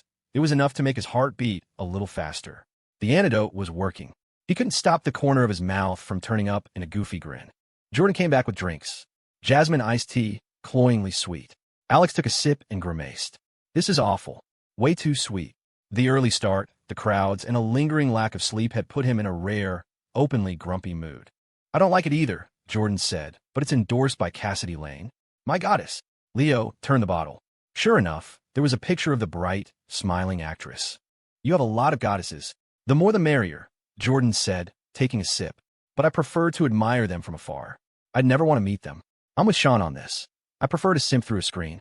If a real goddess came up to me and asked me to buy her a drink or run an errand, I'd probably want to spit on her. I'm a baby too, you know. Sean's face flushed. Jordan, I'm not a simp anymore. I'm focusing on my career now. That's just because Megan was low level. Jordan shot back. If you met a high-level girl who was exactly your type, you'd be right back at it. Alex opened his eyes. I don't simp. I prefer girls to simp for me. They should be planning surprises for me on holidays, asking me how my day was. Alex, my love, what kind of surprises do you want? I'll take care of it, Jordan cooed. Alex, I can check in on you too, Leo offered. I'll send you good morning and good night texts every day. The emotional support will be top-notch. Alex smirked. Wrong gender. Well, then I'm out, Jordan said. But Leo, I feel like he's got potential. With that pretty face, if you just switch teams, I could almost see it. Leo just stared at him. Sean, still standing, glanced at the departure board. They're starting to board. We should go. He was always a little anxious about being late. They joined the surge of people moving toward the platform. Leo saw a separate, less crowded lane for first-class passengers. As they shuffled along with the main crowd, he noticed that even though the train was right there and they had more than 10 minutes until departure, people around them had started to run. The scene, captured on Sean's phone, was strangely moving. The green and silver Amtrak train in the background. The slow, unhurried pace of his friends contrasted with the frantic sprinting of others. It was as if, in this one place, time was different for everyone. For some it was flowing, for some it was paused, and for some it had sped up into a blur. After capturing the shot, Sean joined the sprinters, forcing the others to pick up the pace. They found car number 9 and their family roomette, 2 upper and 2 lower berths. They shoved Sean's broken suitcase under a bunk. Jordan's was too big to fit, so it went on the floor. Alex's small, expensive case went on the overhead rack. Jordan, being the biggest, took a lower bunk. Sean volunteered for the top. Leo and Alex took the other 2 berths. Finally, they were on the train. Exhausted. The train lurched, then began to move. Sean filmed out the window as the station, and then the city, receded. The 9 a.m. sunlight was already bright. The wheels clacked against the rails, a rhythmic, rumbling song carrying a full train of people away from the city. Leo climbed into his bunk and lay down. Being short had its advantages. The space was perfectly snug. Jordan, on the bunk below, seemed to overflow his mattress. Alex lay down and folded his hands over his chest, ready for a nap. Sean didn't climb up to his bunk yet. He sat on the small seat by the window, phone in hand, watching the world go by. Utility poles, houses, the gradual transition from cityscapes to mountains and rivers, the train always moving forward. The Delta Sky Club was an oasis of calm. Paige Kennedy, however, was a tiny storm cloud fuming over her boarding pass. She wore a tight white t-shirt under a pair of baggy denim overalls, a small teddy bear figure dangling from one of the buckles, perched comically on her chest. A green baseball cap was pulled low over her long, curly hair. She'd ordered a burger from the kitchen. She wasn't even hungry, but everyone else in the lounge was eating, so she figured why not? Besides, her cousin had just texted, promising to pick her up and take her for a local delicacy she'd been dreaming about, chilled smoked ribs from a legendary joint back home. They didn't travel well, and you couldn't find them anywhere else. The memory of that sweet, smoky flavor, perfect on its own or with a tangy dipping sauce, made the gourmet burger in front of her taste even better. The patty was huge, with a ribbon of soft tendon running through it that melted in her mouth. A burger and an ice-cold Coke. It was the perfect travel meal. Her bad mood evaporated. Good food was a cure for all ills. Paige had booked a business class seat, second row by the window. As soon as she boarded, she slipped on an eye mask, ready to pass out for the entire flight. Sean Riley had never been on a plane, but that wasn't so strange. A recent study showed that over 1 billion people in the country had never flown. He was just one in 1 billion. No shame in that. Besides, he liked the bus. You got to see the country, and the ride was steady. The cross-country trips were the most interesting. A chaotic mix of rustling snack bags, loud conversations, and the mingled aromas of feet and cup noodles. Jordan had planned to spend the trip playing League of Legends, just like in the dorm, but the bus kept driving through dead zones. With the signal cutting in and out, he gave up and opened a novel on his phone. He'd gotten hooked on a serial story on Wattpad, Call My Life, as a sugar baby. It was entertaining, but he found the main character kind of short and wimpy, not handsome enough to really get into. The guy was too wishy-washy, not enough of a power fantasy, but the author's writing was detailed and observant. As a slice-of-life story, it was perfect for killing time on the road. Lying in his seat, Leo scrolled through his phone for a bit before remembering that his $7,000 floating in his stock portfolio. It was more money than he'd ever had in one place, and because it was invested, not cash in his hand, not something he'd spent, it didn't feel real. He hadn't formed an emotional attachment to it yet. He was almost afraid to, terrified he'd break down if it vanished. He cautiously opened the Robinhood app. The signal flickered between 5G and 4G before the page finally loaded. Face ID approved. He stared at his phone. Wow, there are risks associated with investing. The warning was plastered everywhere, yet people still dove in head first. It really was insane. The $5,000 he'd put in 3 days ago was now worth over $6,000. Was it really this easy to make money? $1,000 profit in 3 days? Warren Buffett would weep. Because of the bus's spotty connection, the total fluctuated by hundreds of dollars every time he refreshed, the numbers jumping up and down. It was dizzying. Based on his old budget of a few $100 a month, that's $7,000. If it didn't crash, could last him forever. A thrill shot through him. The market would close for the holiday tomorrow. He felt a powerful urge to throw more money in. Then he glanced across the aisle at Alex, who was leaning back with his eyes closed, the picture of serenity. Leo took a breath and calmed himself down. Some people were richer than him and a hell of a lot more stable. Chill, Leo. Be cool. Jordan had even more money and didn't touch stocks at all. Apart from a few legendary investors, you never heard about regular people getting rich day trading. You should be happy just skimming a little extra cash off the system's perks. Seeing Alex resting and Jordan lost in his book, Leo reached into his backpack, pulled out a book of his own, and settled in to read, setting a timer on his mental taskbar for the daily reading mission. It was one he grabbed from the library shelf at random, drawn in by the numerous illustrations. It looked interesting enough for a long bus ride. The cover was read, Our Story, A Life in Sketches. He usually skipped introductions. They were just someone else's opinion. This one was by some famous essayist, so he flipped right past it. He'd come back later if the book was good enough. The story, a first-person memoir, began with the narrator's education at age 8, his teacher being his sister-in-law's father, the Chief Justice of the state Supreme Court at the time. A servant would wake him at 3 in the morning. From those first few sentences, it was clear this guy came from old money. Sure enough, a few pages later, he mentioned his grandfather was a Gilded-Age senator. This family's background made Alex's look middle class. The prose was simple, almost plain, but paired with the sketches, it had a unique charm. Leo read, first lying on his side, then sitting up with his backpack propped against the window. The steady rumble of the bus became a soundtrack, pulling him deeper into the world of the book. Time flew. Sean, having exhausted the novelty of filming the passing scenery, turned his phone back on Leo. The Roommate Chronicles. He framed a shot of Leo reading, the changing landscape outside the window creating a dynamic background. Then Leo sat up, his body swaying with the motion of the bus. Reading in a library and reading on a cross-country bus were two entirely different scenes. The bus gave it a feeling of grit, a sense of journey. After getting enough footage of Leo, Sean wandered toward the front of the bus to capture a few more establishing shots. Leo kept reading. The book spanned nearly a century. The author was born in 1922, and his memoir stretched from his childhood memories to his wife's death in 2008. He himself lived to be 99, passing away in 2020. It was the history of one man and the history of an era. His life rose and fell with the tides of the country.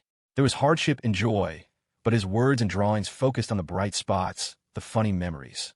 When a nation was in turmoil and their train was abandoned in a small town, what he remembered most was how delicious the local tamales were. What struck Leo the most was that the author had been separated from his wife for 22 years due to political troubles. They communicated only through letters, at first filled with romance, later with the mundane details of life. Their children's shoes, their son's job search, buying beans. After he was finally cleared and they reunited, they had 13 years together before she fell ill. She was sick for 16 years before she passed. He only started learning to draw after her death, at the age of 86, sketching scenes from their past. At 90, he started learning piano. When you live long enough, the timeline stretches, and you can experience so much. In that era, a couple could be separated for 2 decades and still come back together, supporting each other through everything. Now, people might forget each other after 2 years apart. Had the times changed? Had people changed? Or had everything changed? Leo found himself reading differently now. He wasn't just consuming the content. He was thinking, considering the author's deeper context, connecting the story to the historical period. He paid attention to the dates, converting them into the characters' ages to make it all more visceral. By the end, he was moved by their love, but he was more deeply affected by the history he'd absorbed through their story. Reading a dry history textbook, you'd never remember the key events of a certain decade, but experiencing it through one person's life made it unforgettable. The main text concluded with his wife's memorial, held on March 20th, 2008. He had written the epitaph, "Through troubled years, you bore the weight, finding peace only as it grew late. Why did heaven not grant more time? Today, my love, you are no longer mine. In this weathered world, who can foresee the turning tides of memory? I have seen all, and now let go, to find you in the next life's glow." Reading from the author's perspective, Leo couldn't imagine what it felt like to write those words. Perhaps after such a long illness, he was prepared. Part of growing up, he realized, was learning how to say goodbye, how to lay your loved ones to rest. The appendix contained excerpts of their letters from 1973 to 1978. They were filled with ordinary things: buying pumpkin seeds, their son's first job, the fact that their daughter needed a watch. I received the $6.20 you sent. Mundane, trivial details. But for some reason, reading them made his eyes burn. If he, a reader, felt this way, what must it have been like for the author, rereading those letters again and again? It was a profound journey. As the bus moved forward, he had traveled 90 years back in time. The sharp, salty smell of instant noodles snapped him back to the present. The bus rumbled on. A mechanical voice echoed in his mind. Host has completed an immersive reading experience, gaining insight into another's life and refining his own perspective on love and existence. Reward: basic drawing proficiency, level 1 permanent. We all have a story.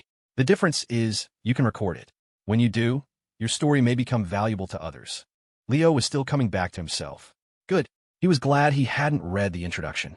His own feelings were enough. The bus was alive with noise. Alex was up, stretching his legs in the aisle. Jordan was making a cup of noodles. Sean was chatting with another passenger. Somewhere nearby, a child laughed, and a mother called out, "Don't run so fast, you'll fall."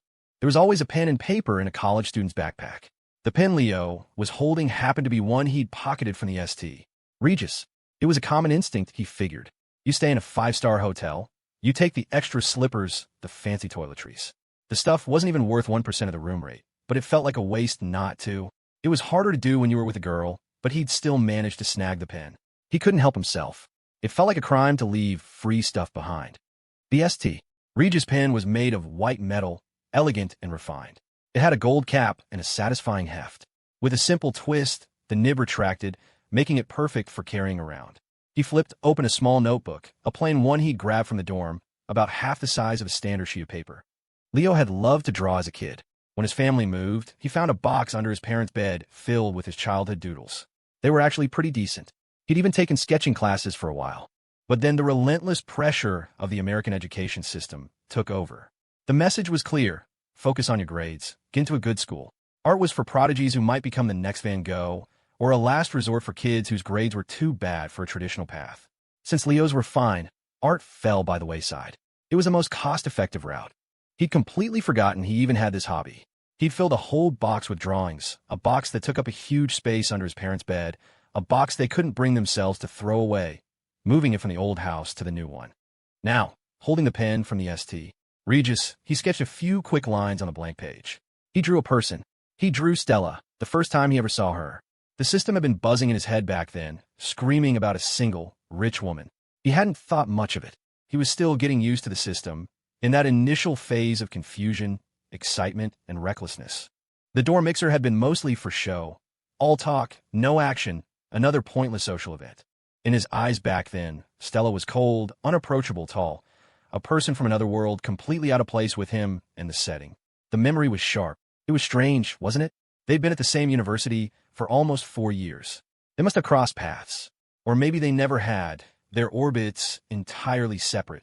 Even if they'd passed each other, the moment would have been gray, forgettable. It wasn't until the day they met that the world around her burst into color, becoming vivid and alive. He drew the scene at the fire mic, a study in shadow and neon. Then he drew Stella, the distant, imposing girl he first saw. The impression was so strong that the drawing came quickly. He was sitting on one of the folding aisle seats, his backpack on his lap, serving as a makeshift easel. Sean, who had been chatting with an older man, saw Leo drawing and got up to film him. It was all potential content. The daily grind of filming on campus had honed his skills. He felt like he was constantly improving, finding new ways to express the same subjects. But some commenters were relentless, complaining his videos were boring, always the same. Sean wasn't sure if he needed to change things up. TikTok was a fast-paced, fragmented world. This trip was a chance to capture something different. Leo ignored Sean. His greatest improvement lately was his ability to focus. When he concentrated on something, he became completely absorbed. The spell usually lasted about 25 minutes, at which point his leg would start bouncing uncontrollably. It was the first sign his focus was breaking. His brain hadn't gotten the memo yet, but his leg was protesting, demanding to move.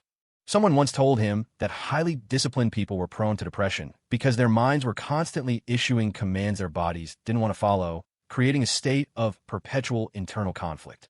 This time, he drew with such intensity that half an hour passed, and his leg hadn't started shaking. After nearly an hour, his leg had gone numb, too asleep to even think about twitching. He was finished. He looked at the drawing, satisfied. He had a foundation in art, and his hands remembered. The basic proficiency skill was exactly what it sounded like. He had crossed the threshold, and that was no small feat. He knew people who had done something for decades without ever truly getting it, forever stuck on the outside looking in. Once you cross that threshold in any field, you could at least make a living. Feeling good about his work, he snapped a photo and sent it to Stella. Then he remembered Dr. Croft was a professional artist. He could send it to her for feedback, but really, he just wanted to show off. Stella didn't reply. She was probably still on the plane. Dr.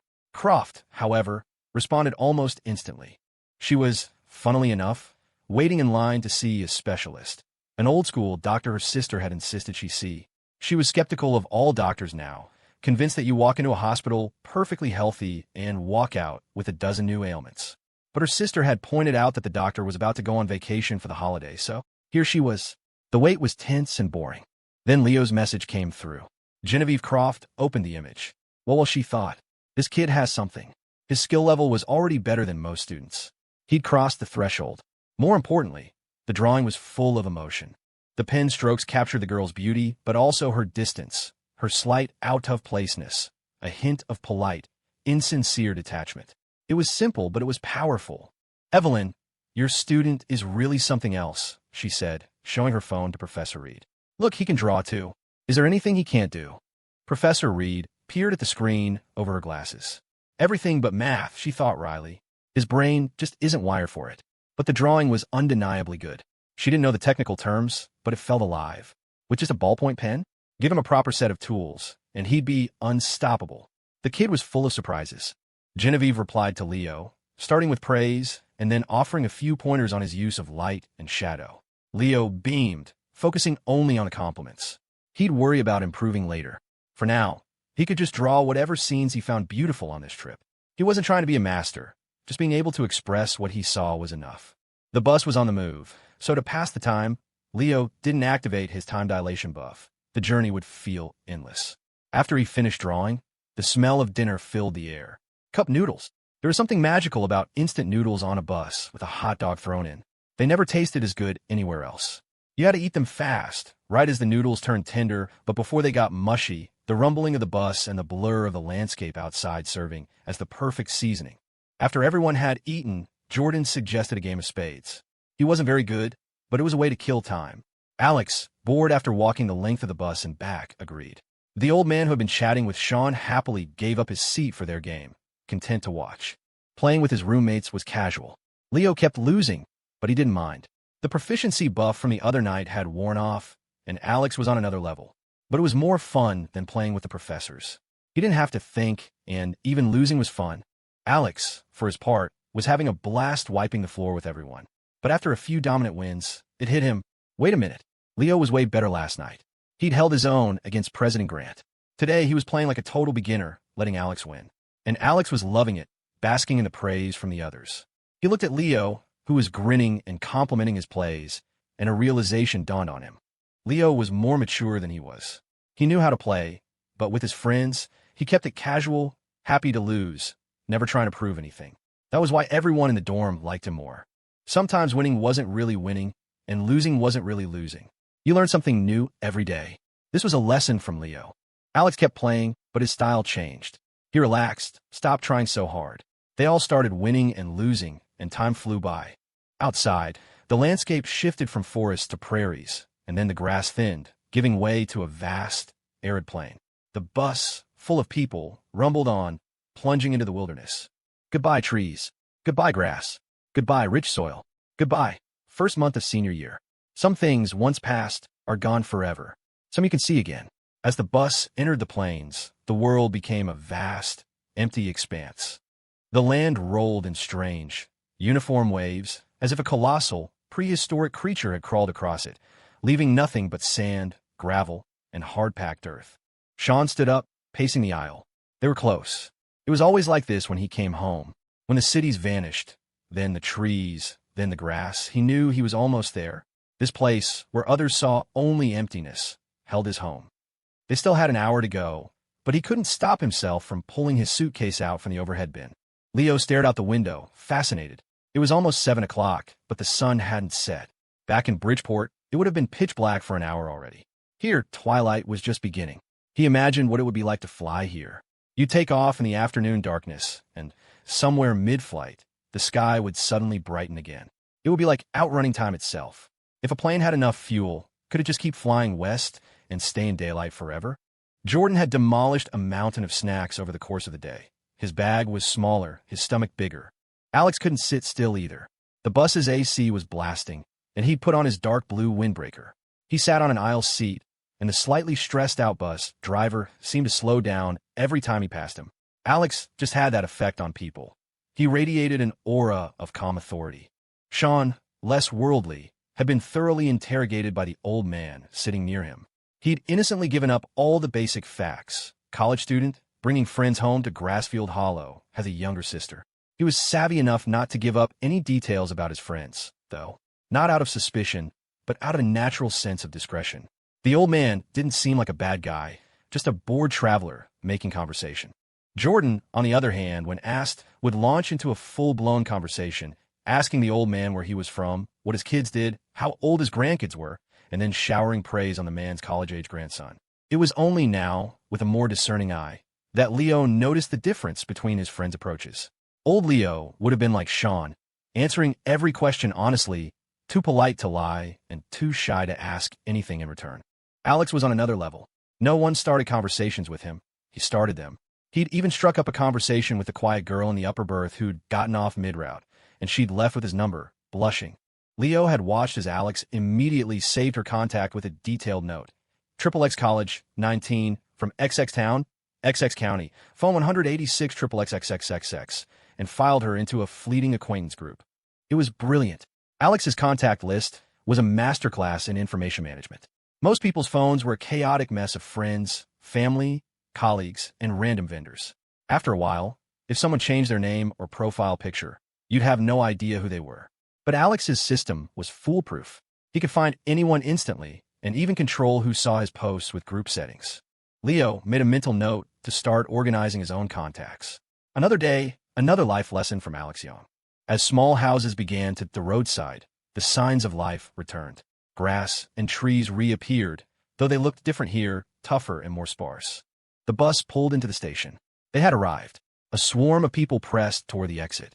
Sean grabbed his wheel-less suitcase and took off at a run. Come on, we got to catch the shuttle to town. It's an hour from here. From this point on, Sean was in control. Even Alex looked around, slightly lost. Jordan gawked at everything.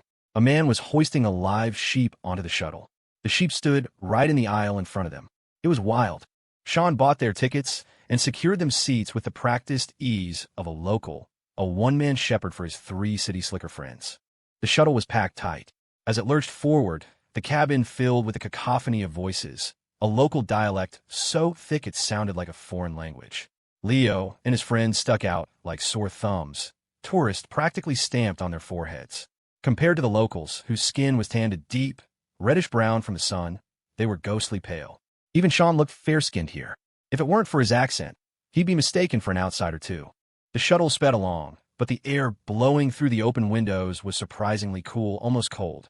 They all had their jackets on. It felt like they'd skipped straight from summer to early winter. Some passengers were even wearing sweaters. The man with the sheep had on a full sheepskin coat. The bus picked up speed, leaving the small town behind. It passed a massive mosque, its architecture completely different from the churches and chapels back east. Soon, they were back in the empty plains. Jordan stared out the window, thinking that if he were dropped here alone, he would die.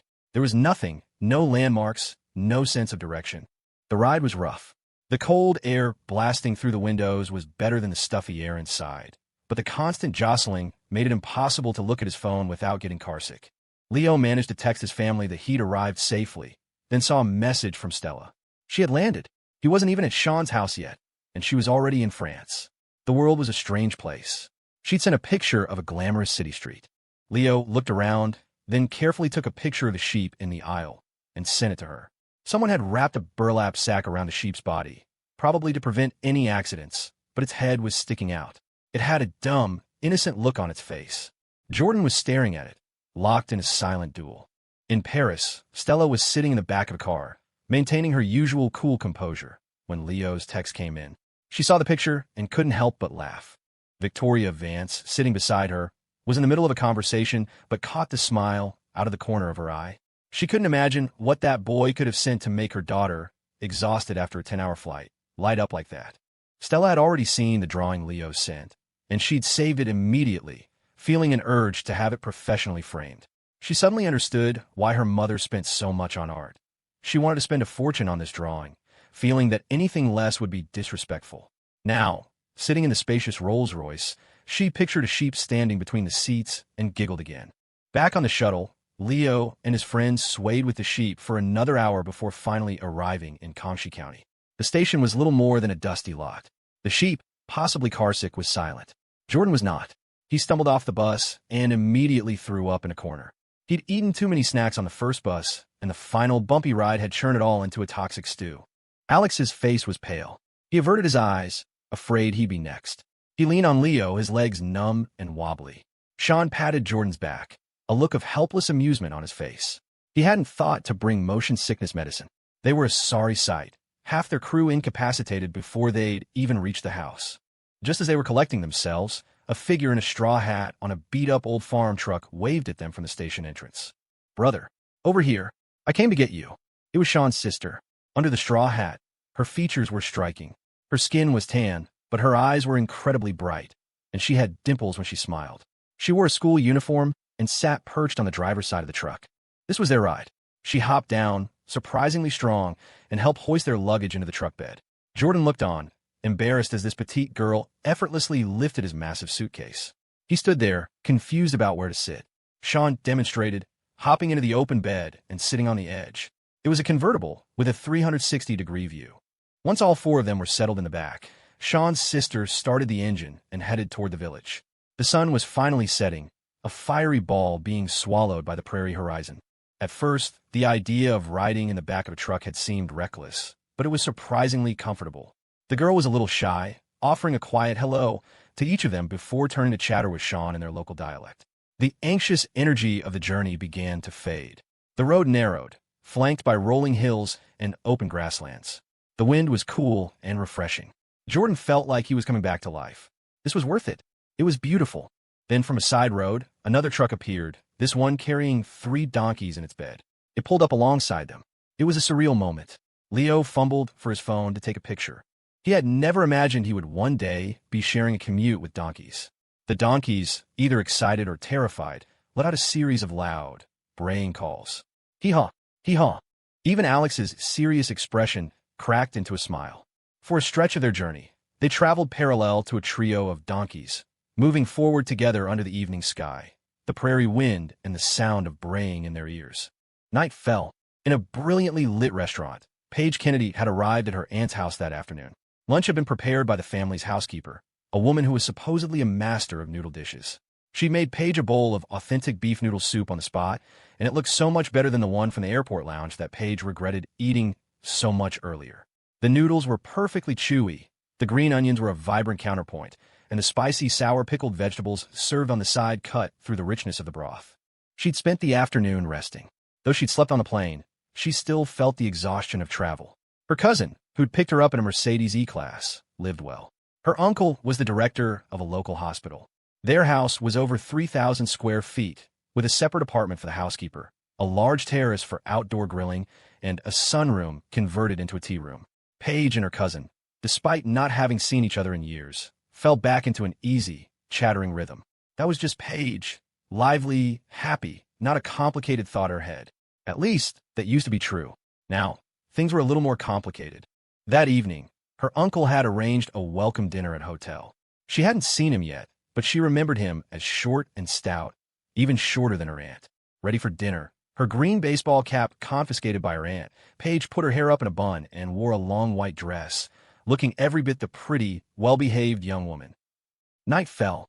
The moon hung in the sky, lighting their path. They still hadn't arrived. The open prairie was one thing. You could see what was ahead. But when the road was flanked by tall grass, it was a little unnerving. "Are there wolves out here?" Jordan asked, his voice trembling slightly. He imagined them being picked off one by one. Normally, Alex would have scoffed at Jordan's city boy ignorance. But out here, in the profound silence of the plains, he wasn't so sure. The only sound was the rattling of their own truck. Even the donkeys had left them behind, their braying fading into the distance. If a person were to suddenly appear on the side of the road, Jordan was pretty sure he'd have a heart attack. Alex tried to adjust his position, pressing himself against the cold metal of the truck bed as it bounced along. He'd been on rural survey trips with his father before, but always in a comfortable sedan. This experience was unforgettable. He made a mental note. Never wear thin dress pants to the countryside again. Zegna was no match for a rusty truck bed. He envied Leo's durable-looking jeans. Suddenly, Leo's mind buzzed with a notification. "Congratulations, host, on your progress with Silver Tier Single Woman, Sarah Riley. A small success. Favorability has reached 75. Please continue your efforts and climb to new heights. Sarah Riley, 18. Net worth, $40. Academics, 75, above average. Appearance, 80, attractive." Leo replayed his interaction with Sean's sister. All he'd done was help with her brother's suitcase. She hadn't even spoken to him, just offered a shy, closed-lipped smile, her big eyes watching him. And that had earned him a 75 in favorability? According to Sean, all the young women in the village left to find work in the cities. Maybe that was for the best. This girl was far too trusting, too easily impressed. The sudden favorability boost made Leo a little nervous. Just then, a smattering of faint lights appeared on the horizon. It was no longer just the single beam of their truck's headlights cutting through the darkness. None of them had ever been so happy to see a light bulb. Jordan, who had been picturing every horror movie he'd ever seen, let out a shaky breath. Lights. We're almost there, right? Even Alex, though he hadn't shown it, visibly relaxed. He'd been worried about driving on these unlit roads. Now he understood why cities had regulations against people riding in truck beds. But out here, such a rule would be absurd. Not everyone owned a car. Sean had mentioned his sister had borrowed the truck from their uncle. Finally, they arrived. A pungent smell hit them, sheep manure. So this was the reality of idyllic farm life. Jordan sniffed the air, confused. Alex, whose previous rural experiences were more like curated farm-to-table resorts, was equally baffled by the smell. As they drove into the village proper, the smell dissipated slightly, or maybe they were just getting used to it. The truck pulled up to a house with a courtyard and stopped. The gate opened, and a man and a woman emerged. The man looked weathered and honest, his face deeply wrinkled. He looked old enough to be Sean's grandfather. Then Leo heard the sister call him Dad. The woman, wearing an apron and nervously wiping her hands, had a welcoming smile on her face. They scrambled out of the truck bed, and suddenly the courtyard filled with people. They swarmed forward, instinctively gravitating toward Alex. He extended a hand and began shaking hands down the line. "Welcome, welcome." Sean seemed a bit stunned. The village chief, his uncle, and a host of other relatives were all here. He'd grown more reserved since going to college and wasn't sure how to greet all these elders. But Alex was already handling it, his initial stiffness on the ground giving way to a familiar, easy confidence as he glad-handed everyone. Leo and Jordan stood behind him, smiling politely, content to let the adult of the group handle the diplomacy. Then a wave of older women poured out of the house, surrounding Leo and Jordan. So Sean was right. No young women, but plenty of older ones. Such a strong young man. So handsome. Look at this one. They found their arms being squeezed and their faces being patted. Someone even gave Jordan's belly a friendly pat. They were herded into the courtyard, where Leo saw Sean's sister, her straw hat gone, washing her face at an outdoor spigot. She looked up at their bewildered expressions, and a smile played on her lips, a bead of water clinging to her nose, her teeth startlingly white. After washing their hands, they were led to a long table set up in the yard, right under a grape arbor next to a small vegetable patch. There was a faint smell from a nearby sheep pen, but when Jordan saw the actual sheep, the smell no longer bothered him. He was overcome with a city kid's urge to pet one, forgetting that some sheep are more likely to headbutt you than cuddle. Alex was honored with the head of the table. He tried to refuse, but the village chief enthusiastically pressed him into the seat. Sean was floored that all these important village figures had come just to welcome him. The last time he'd gotten this much attention was when he'd gotten into college, and even then, the chief had only stopped by for a single drink. The boys, weary from a full day of travel, were starving. Jordan had eaten nonstop on the bus, but he'd thrown it all up, and his massive stomach was now a cavernous void. The food on the table looked hearty and rustic. There was a huge platter of barbecue ribs, a big pot of beef stew thick with potatoes, fried catfish, a bowl of what looked like chili, a plate of cornbread, a salad of some unfamiliar wild greens, and a bowl of raw garlic cloves. The portions were enormous. As Southerners, relative to this place, anyway, they were used to rice, but here, cornbread and noodles were the staples. Sean explained that the high altitude made it hard to cook rice properly. They also didn't eat raw garlic, but tonight, faced with a mountain of rich meat, they peeled the cloves and took tentative bites. The sharp, sweet heat cut through the fat perfectly. Once seated, Alex effortlessly took control of the conversation, commanding the table until he seemed to remember he was a guest in someone else's home, at which point he dutifully tucked into his food. Sean's relatives breathed a collective sigh of relief. This friend of their boy had an intimidating presence, more imposing than the county officials who sometimes visited. But Alex was a quick study. He adapted, gnawing on a rib with his hands and chatting easily with everyone, putting them all at ease. Finally, the village chief revealed the real reason for the grand reception. "Sean, you made us all proud," he said. "We've all been watching your TikToks. The whole village watches every day." Sean was stunned. He thought his slice-of-life campus videos were boring. Commoners were always telling him so. But here, in his remote hometown, people were watching daily. Seeing his disbelief, the men all pulled out their phones. The chief's TikTok handle was user153323. His comment history was a stream of simple encouragement. User153323. Nephew, good video. User153323. Keep it up, nephew. User153323. Morning, nephew. Leo and the others stifled their laughter. Sean had seen those comments. He'd even complained to them about this weirdo who kept calling him nephew, assuming it was some kind of internet troll. He never imagined it was his actual uncle. His other relatives had been watching, too, liking, sharing, and saving his videos. He couldn't believe it. He'd never considered this audience. He suddenly had a horrifying flashback to the cringy videos he used to make for girls in his classes. Had his uncles seen those? He prayed they hadn't. "We never went to college," the chief explained. "We like seeing what it's like. When we see you boys studying, playing sports, just living that life, it makes all our hard work feel worthwhile." "You film it well, son," another uncle added. "We enjoy watching. And your friend here is handsome. Good to look at. Sings well, too." Leo was surprised. He'd always assumed their audience was mostly young women. The conversation turned to TikTok. The chief mentioned another creator he liked.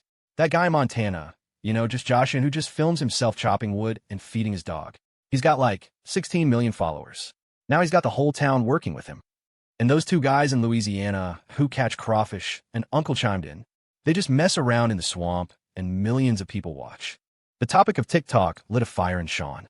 He'd been influenced by creators like Just Joshin, whose simple, daily life videos had a massive following. It proved that authentic stories had the widest appeal. And now, hearing it from his own family, he understood on a deeper level. People in cities watched rural creators to escape, to see a life they dreamed of. It worked the other way, too. The idyllic campus life they took for granted was a fantasy for others, a dream, a memory, a road not taken. "Son, you're a college man, you're educated," the chief said, raising his glass. "You can teach us how to do this. This drink is from your uncle, to you. You're a man now." Sean, flustered but resolute, raised his own glass. Jordan, meanwhile, was happily devouring a rib, trying to look inconspicuous. His own TikToks, makeup tutorials, and dance challenges were probably not what Sean's family had in mind.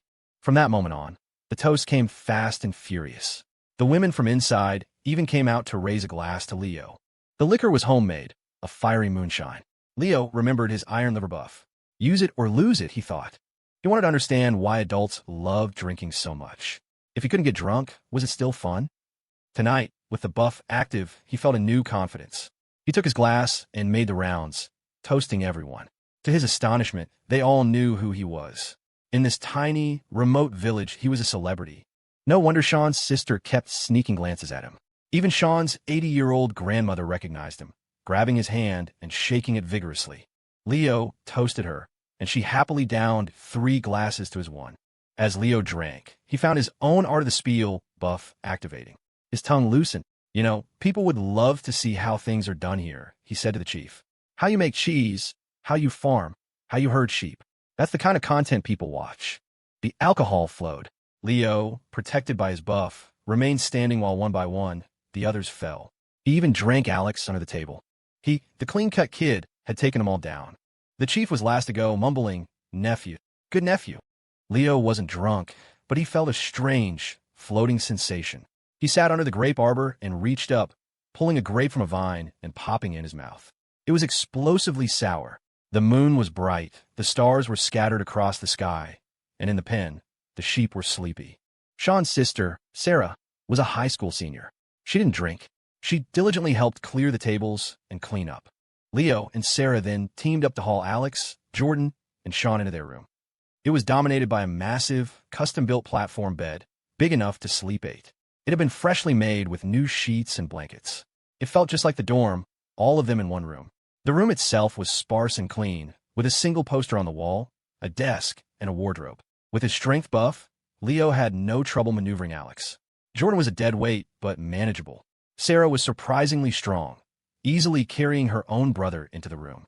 Jordan, who didn't drink hard liquor, had seen Leo downing glass after glass, and, feeling the greasy lamb in his stomach, had decided to try a big gulp to cut through it. He collapsed on the spot. Alex could handle a little, but he was used to fine scotch, not high-proof moonshine. Thinking it must be weaker than it tasted, he'd had a few glasses and promptly passed out in his chair. The chief had chuckled at the sight. "That boy sleeps just like our mayor." After settling his roommates, Leo felt a strange sense of clarity. His body felt loose and floaty, his mind sharp and detached. It was as if he could take a few steps and ascend into clouds. No wonder drunk people felt invincible. His mind and body were completely disconnected. It was after 10, but the village was silent, dark as midnight save for the occasional bark of a dog. Sarah led him to the washroom in the courtyard. To Leo's surprise, it was a modern, flushing toilet, not an outhouse. "It used to be an outhouse," Sarah explained proudly. "But a few years ago, the government offered grants to upgrade. You could get a few $1,000s just for building a modern bathroom. So most people did. They even had a water heater, but the cold water was shockingly frigid, numbing his fingers. He couldn't believe that just a day ago, back on campus, it had been hot enough to want to take his shirt off. Here, he felt like he needed a winter coat. Sarah brought him a fresh towel and a disposable toothbrush. When he finished, he went into the main living room. It was too cold to stay outside. The temperature drop from day to night was extreme. Inside, it was warm. A wood-burning stove was already lit, a kettle steaming on top. Sarah closed the door and poured him a cup of tea. She was sitting on the sofa with a textbook, waiting for him. "A high school senior. You got a lot of homework? Did we interrupt your studying today?" "A little, but I finished most of it at school," she said. "It's no problem. My brother said his friends were coming. We were all very happy." Leo took a sip of the hot tea. He wasn't drunk, but his body felt off, like it needed to be flushed with water. With a rare moment of quiet, he pulled out his phone. Before he started dating, he never had important messages to check. He just scrolled TikTok or read novels. But now his phone was a lifeline. He'd glance at it constantly, waiting for a message, a small smile appearing whenever one arrived. It was a powerful dose of emotional validation. It was almost 11 here, which meant it was around 4 p.m. in Paris. He'd already told Stella goodnight, but he couldn't resist sending another message. On his way back from the washroom, he looked up past the grapevines and been stunned by the sky. In the city, you rarely saw the stars. The light pollution washed them out. But here, the night sky was a brilliant, glittering canopy, the stars so close he felt he could reach out and touch them. Feeling poetic from the alcohol and the view, he took several pictures, chose the best one, and sent it to Stella with another good night. Seeing Sarah still focused on her book, Leo went back to the bedroom. The air was thick with the snoring of his 3 roommates, Jordan's being the loudest. He lay down on a huge bed. It was a strange experience, firm even with several layers of padding. Sarah had told him there was an electric blanket if he got cold, a modern touch on a traditional bed. He thought he'd never be able to sleep with the racket, but he was exhausted. He picked up his phone, but it felt heavy in his hand, almost slipping and hitting his face. He put it down and was asleep in seconds. He slept soundly, without a dream, until the cold woke him. He opened his eyes to find Sean wrapped in all the blankets like a giant cocoon, while he himself was shivering, curled into a tight ball. He'd been frozen awake. He got up, quietly opened the door, and stepped out. Sean's grandmother was sitting by the entrance to the living room, smiling at him. 2 of her front teeth were missing. "Good morning, Grandma," Leo said. She smiled warmly, but didn't seem to speak much English. She just patted the seat next to her, inviting him to sit. Just then, the courtyard gate opened, and Sarah returned from outside. Her hair was in a high ponytail, and she was dressed in black. She carried a large basket on her back, full of freshly cut grass. "Morning, Leo," she said, greeting him with a wave of the small scythe in her hand. That morning, after washing up, Leo drank a glass of honey water that Sarah had prepared for him. He was surprised she knew about his morning routine. He wanted to go for a walk, and Sarah, who had changed from her work clothes into a red and white tracksuit, offered to show him around. She was tall, at least 5'7", and stood up straight, unlike her brother, who had a tendency to slouch. She had seemed shy yesterday, but now she was talkative and confident. Not extroverted, but not timid either. He sensed the quiet assurance of a top student. He had a feeling this girl was going to do great things. They walked up a small path that led out of the village, past wildflowers and sunflowers. The crisp morning air felt clean and sharp in his lungs. Yesterday had been all travel and no tasks, which felt strange. Today, he was getting back on track. He set a new timer in his mind, a 30-minute walk. The system approved. 6:30 to 7 a.m. Walk. Walking improves mood and muscle strength. Maintain correct posture. Chest out, stomach in, eyes forward. A brisk 30-minute walk every day for 5 months will significantly improve physical fitness. A new taskbar blinked into existence. It was comforting to know his routine could continue, even in a new place. He followed Sarah, focusing on the virtual lines the system projected, guiding his posture and stride. They walked steadily for nearly half an hour, past houses, trees, and fields, until they reached a large tree at the top of a hill. The branches were tied with colorful strips of cloth. From here, they could see the entire village of Grassfield Hollow nestled in the valley below, a stream winding through it. It was like a hidden paradise. The air was clean, free of the farm smells from below. The morning sun cast a golden filter over the scene. Scattered houses, rising smoke, the distant sounds of chickens and cows. It was a picture of perfect tranquility. He wanted to draw it. "It's a shame I didn't bring paper and a pen," he said. "This would be a beautiful scene to sketch." Sarah reached into the small backpack she was wearing and pulled out a sketchbook and a pencil. "I have some." Leo hadn't even noticed her bag. It was full of textbooks and 2 bottles of water. She handed him one. He'd been feeling proud of himself for making it up the hill without getting too winded, but she'd done it carrying a heavy pack. She emptied the contents onto the ground and gave him the bag to use as a cushion. Leo set a new task timer for drawing. Sarah found a spot nearby and began to study. She wasn't shy at all, walking in circles as she read her English textbook aloud. Her pronunciation wasn't perfect, but she recited with an unwavering confidence. Leo had initially pegged her as a bit naive, maybe a little boy crazy. He couldn't have been more wrong. She was resilient, without a trace of the melodrama of other teenagers. She was a classic, determined academic, laser-focused on her goals, unbothered by the world around her. She was far more confident than her brother. He settled down and began to draw, the sound of Sarah's recitation a strange but fitting soundtrack. He felt a flicker of his childhood self, the boy who drew everything he saw. The memory was in his hands more than in his head. His style was warm, a reflection of his own gentle nature. He sketched the village, the rolling plains, the distant mountains, the sunlight, and finally, the girl with the English book reciting earnestly to an audience of grass and clouds. She was a small figure, but her presence was powerful and resolute. When he finished, he looked up. Sarah had returned and was sitting beside him now, quietly reading another book. The girl was a self-discipline machine. His drawing, he thought, was good, better than his first one. He felt like he was improving at lightning speed. He took a picture of the sketch to send to Stella and Dr. Croft. Sarah came over to look. She didn't say anything, her expression unreadable. But in his mind, the system chimed. Congratulations, host, on your progress with Silver Tier Single Woman, Sarah Riley. A small success. Favorability has reached 79. Please continue your efforts and climb to new heights. Leo glanced at her. She was already packing up her things. We should head back for breakfast, she said. I'll give you the drawing when we get back. I don't want to tear it out and wrinkle it.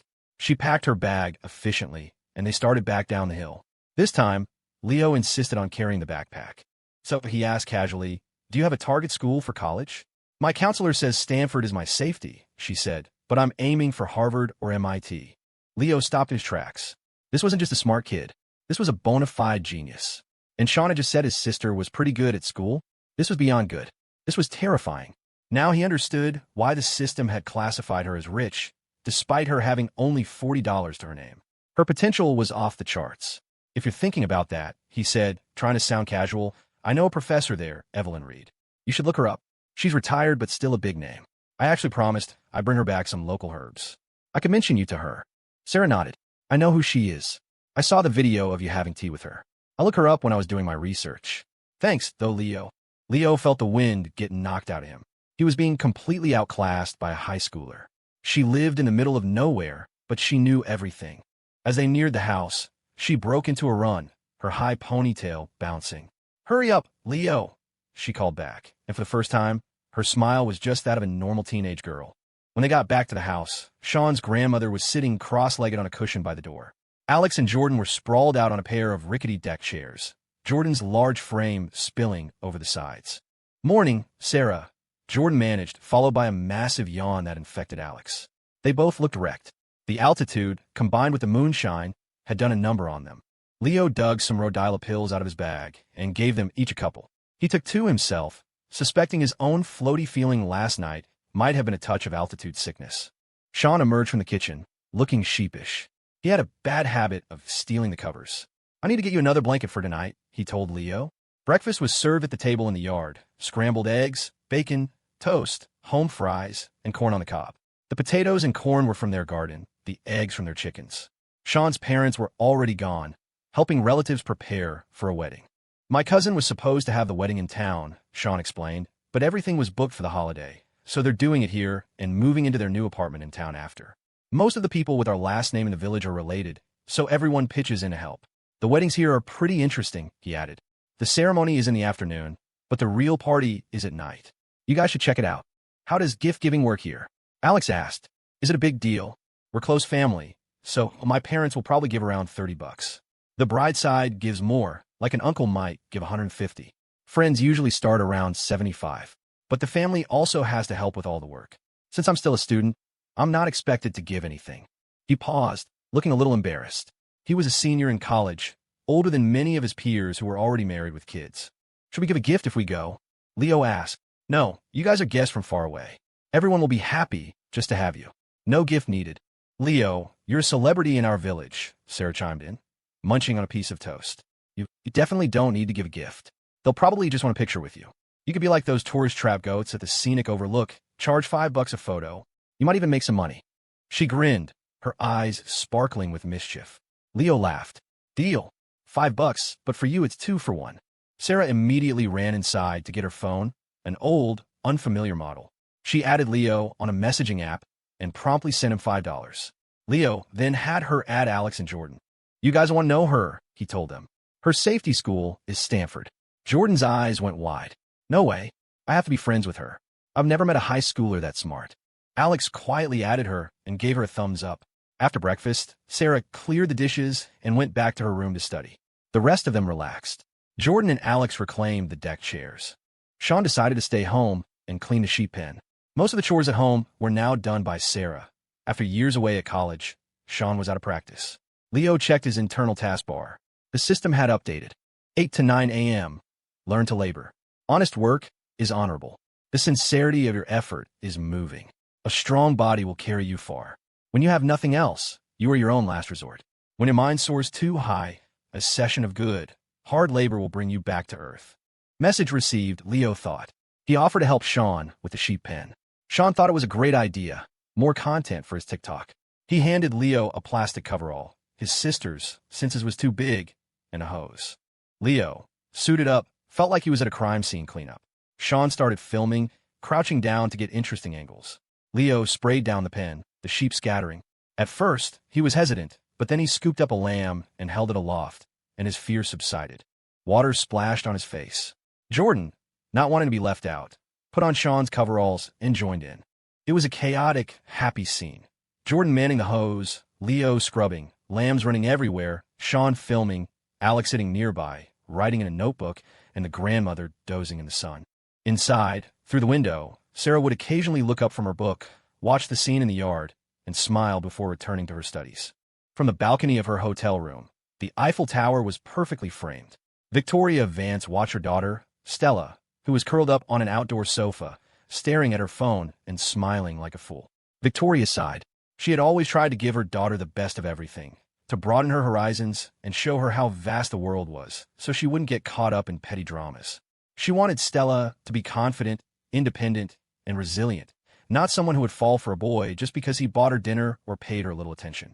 But here she was, in one of the most beautiful cities in the world, completely absorbed by her phone. Her husband had warned her not to interfere, that Stella had a rebellious streak, and pushing would only make it worse. Let her have a college romance, he'd said. She'll probably get bored of it herself.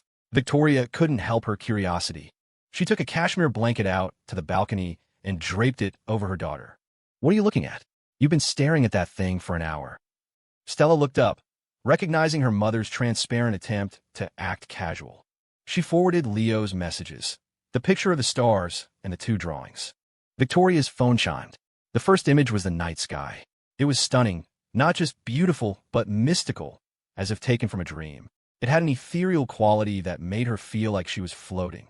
The second image was a drawing. She recognized her daughter immediately, but at the same time, she didn't. Did Stella really look like that?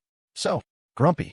Her brow wasn't furrowed, but she radiated an intensity that was almost intimidating, a keep-out sign to the world.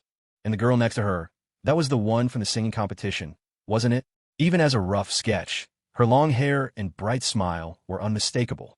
Victoria felt a prickle of unease, but the drawing itself was good. The kid had real talent.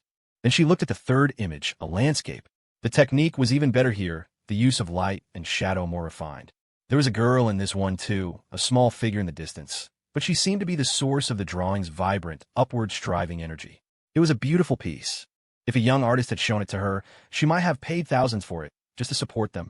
But this was drawn by the boy her daughter liked, which complicated things. Why did he draw that other girl in the first picture? She thought, her jealousy flaring. And who was the girl in this one? Victoria wasn't one for subtlety. Who's the girl in the second drawing? She asked aloud. Stella stared at her. What? Mom, Jessica is barely a sketch in the first one, and the girl in the second one is a stick figure. Are you the one in love, or am I? She shifted, laying her head in her mother's lap, a gesture that took Victoria back to Stella's childhood. Mom, Stella said softly, you have to see the good things, not just focus on the little flaws. I know other girls might like him. That just proves I have good taste. I'm not scared. It's not because I blindly trust him. It's because I'm confident in myself. You need to have a little faith in your daughter. Victoria gently stroked her daughter's hair. Stella was so much like her father, unflappably confident, almost unervingly rational. Victoria believed that love should be messy, full of doubt and insecurity. Stella was brave and charged straight ahead. In the distance, the Eiffel Tower stood silhouetted against the setting sun. Alex, still making notes, looked up at Sean. The cell service here is weird. It seems like AT&T is fine, but Verizon has no signal at all. Is T-Mobile the best? Sean nodded. Yeah, Verizon doesn't have many towers out here. AT&T is better. And T-Mobile has some kind of deal for rural areas, so you can get a signal with them pretty much anywhere. Good thing you guys don't have Verizon. Alex looked up at the cell tower on a distant hill. He'd figured it out because he'd noticed Sarah's phone number was with T-Mobile, while his own backup Verizon SIM card was completely dead. Leo and Jordan were exhausted from their work in the sheep pen. They sat on the raised wooden porch at the entrance to the house. It was a nice spot, perfect for setting up a small table for tea. The sheep, however, had lost some of their charm. They were definitely smelly. Sean reviewed the footage he'd shot. He liked it. It was his life, and seeing his friends taking part in it made him feel closer to them. He felt his filmmaking was getting better, more nuanced. He was finding interesting angles, even shooting from behind a sheep's rear end.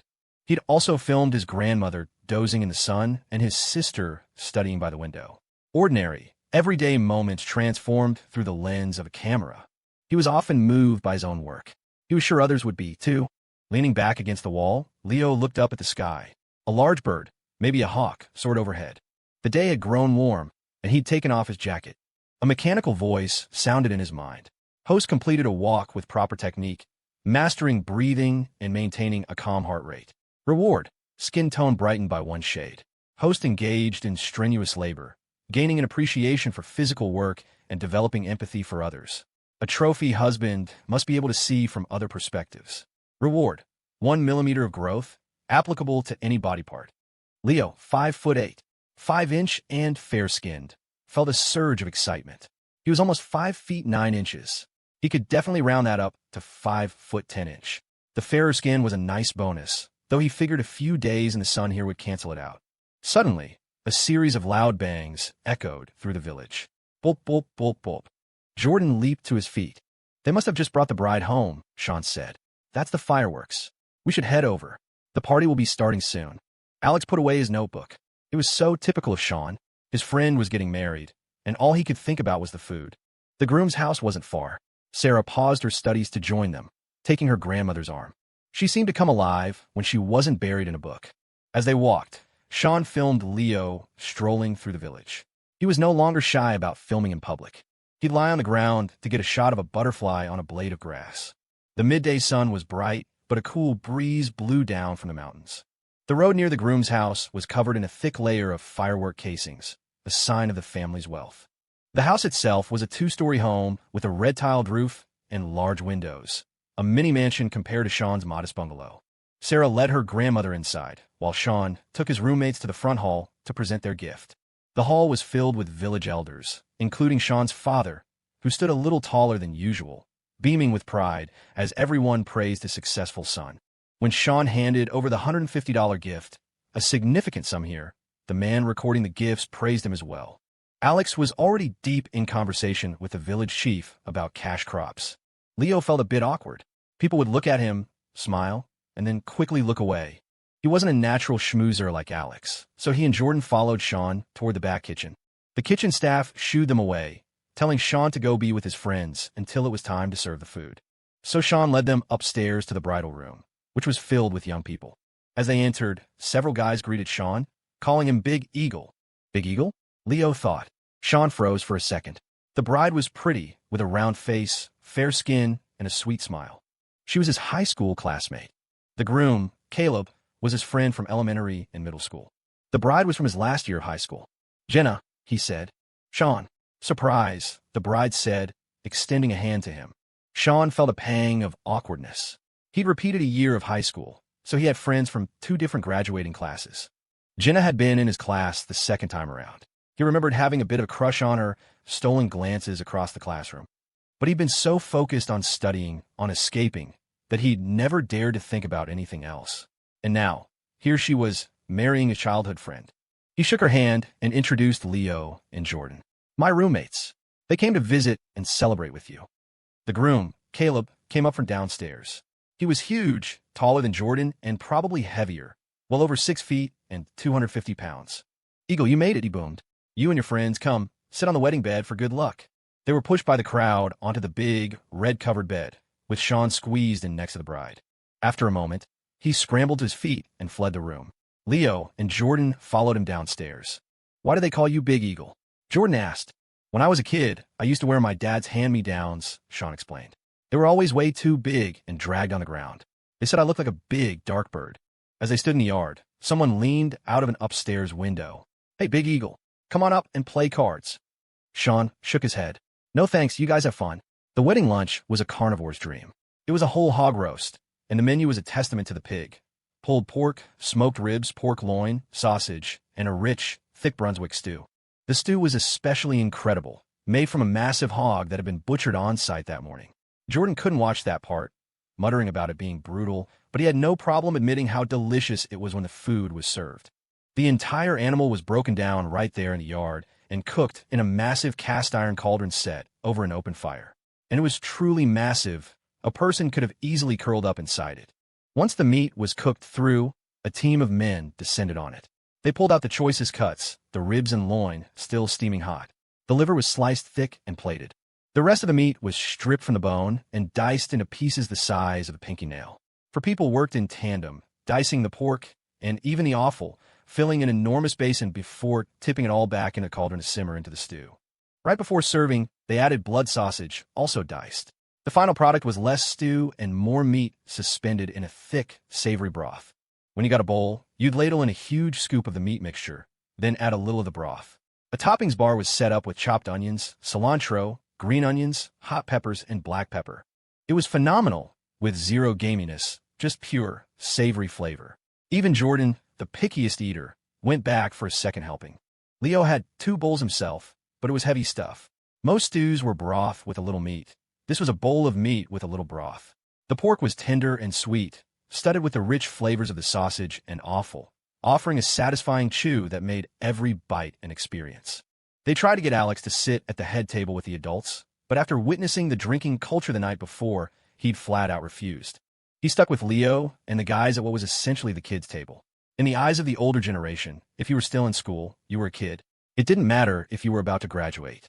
But today, no one was pressuring Leo to drink. In a place like Grassfield Hollow, secrets didn't exist. The story of how the village chief and his buddies got drunk under the table by a college kid was already the stuff of local legend. That kid from the phone, they'd whisper, the one they watched every day. He looked so clean-cut, but man, could he hold his liquor. The chief was famous for his drinking prowess. It was practically a requirement for the job, a way to handle visiting officials. And this kid had put him to shame. He was a good-looking kid, too. People in the village had gotten into the habit of watching Sean's TikToks. They weren't sure why, but they just watched them all the way through. If they missed a day, something fell off. The background music was catchy, and it was interesting to see what the college kids were up to. Now that he was here in the flesh, they were curious. The people of Grassfield Hollow didn't follow celebrities, but they were starting to understand the strange feeling of fandom.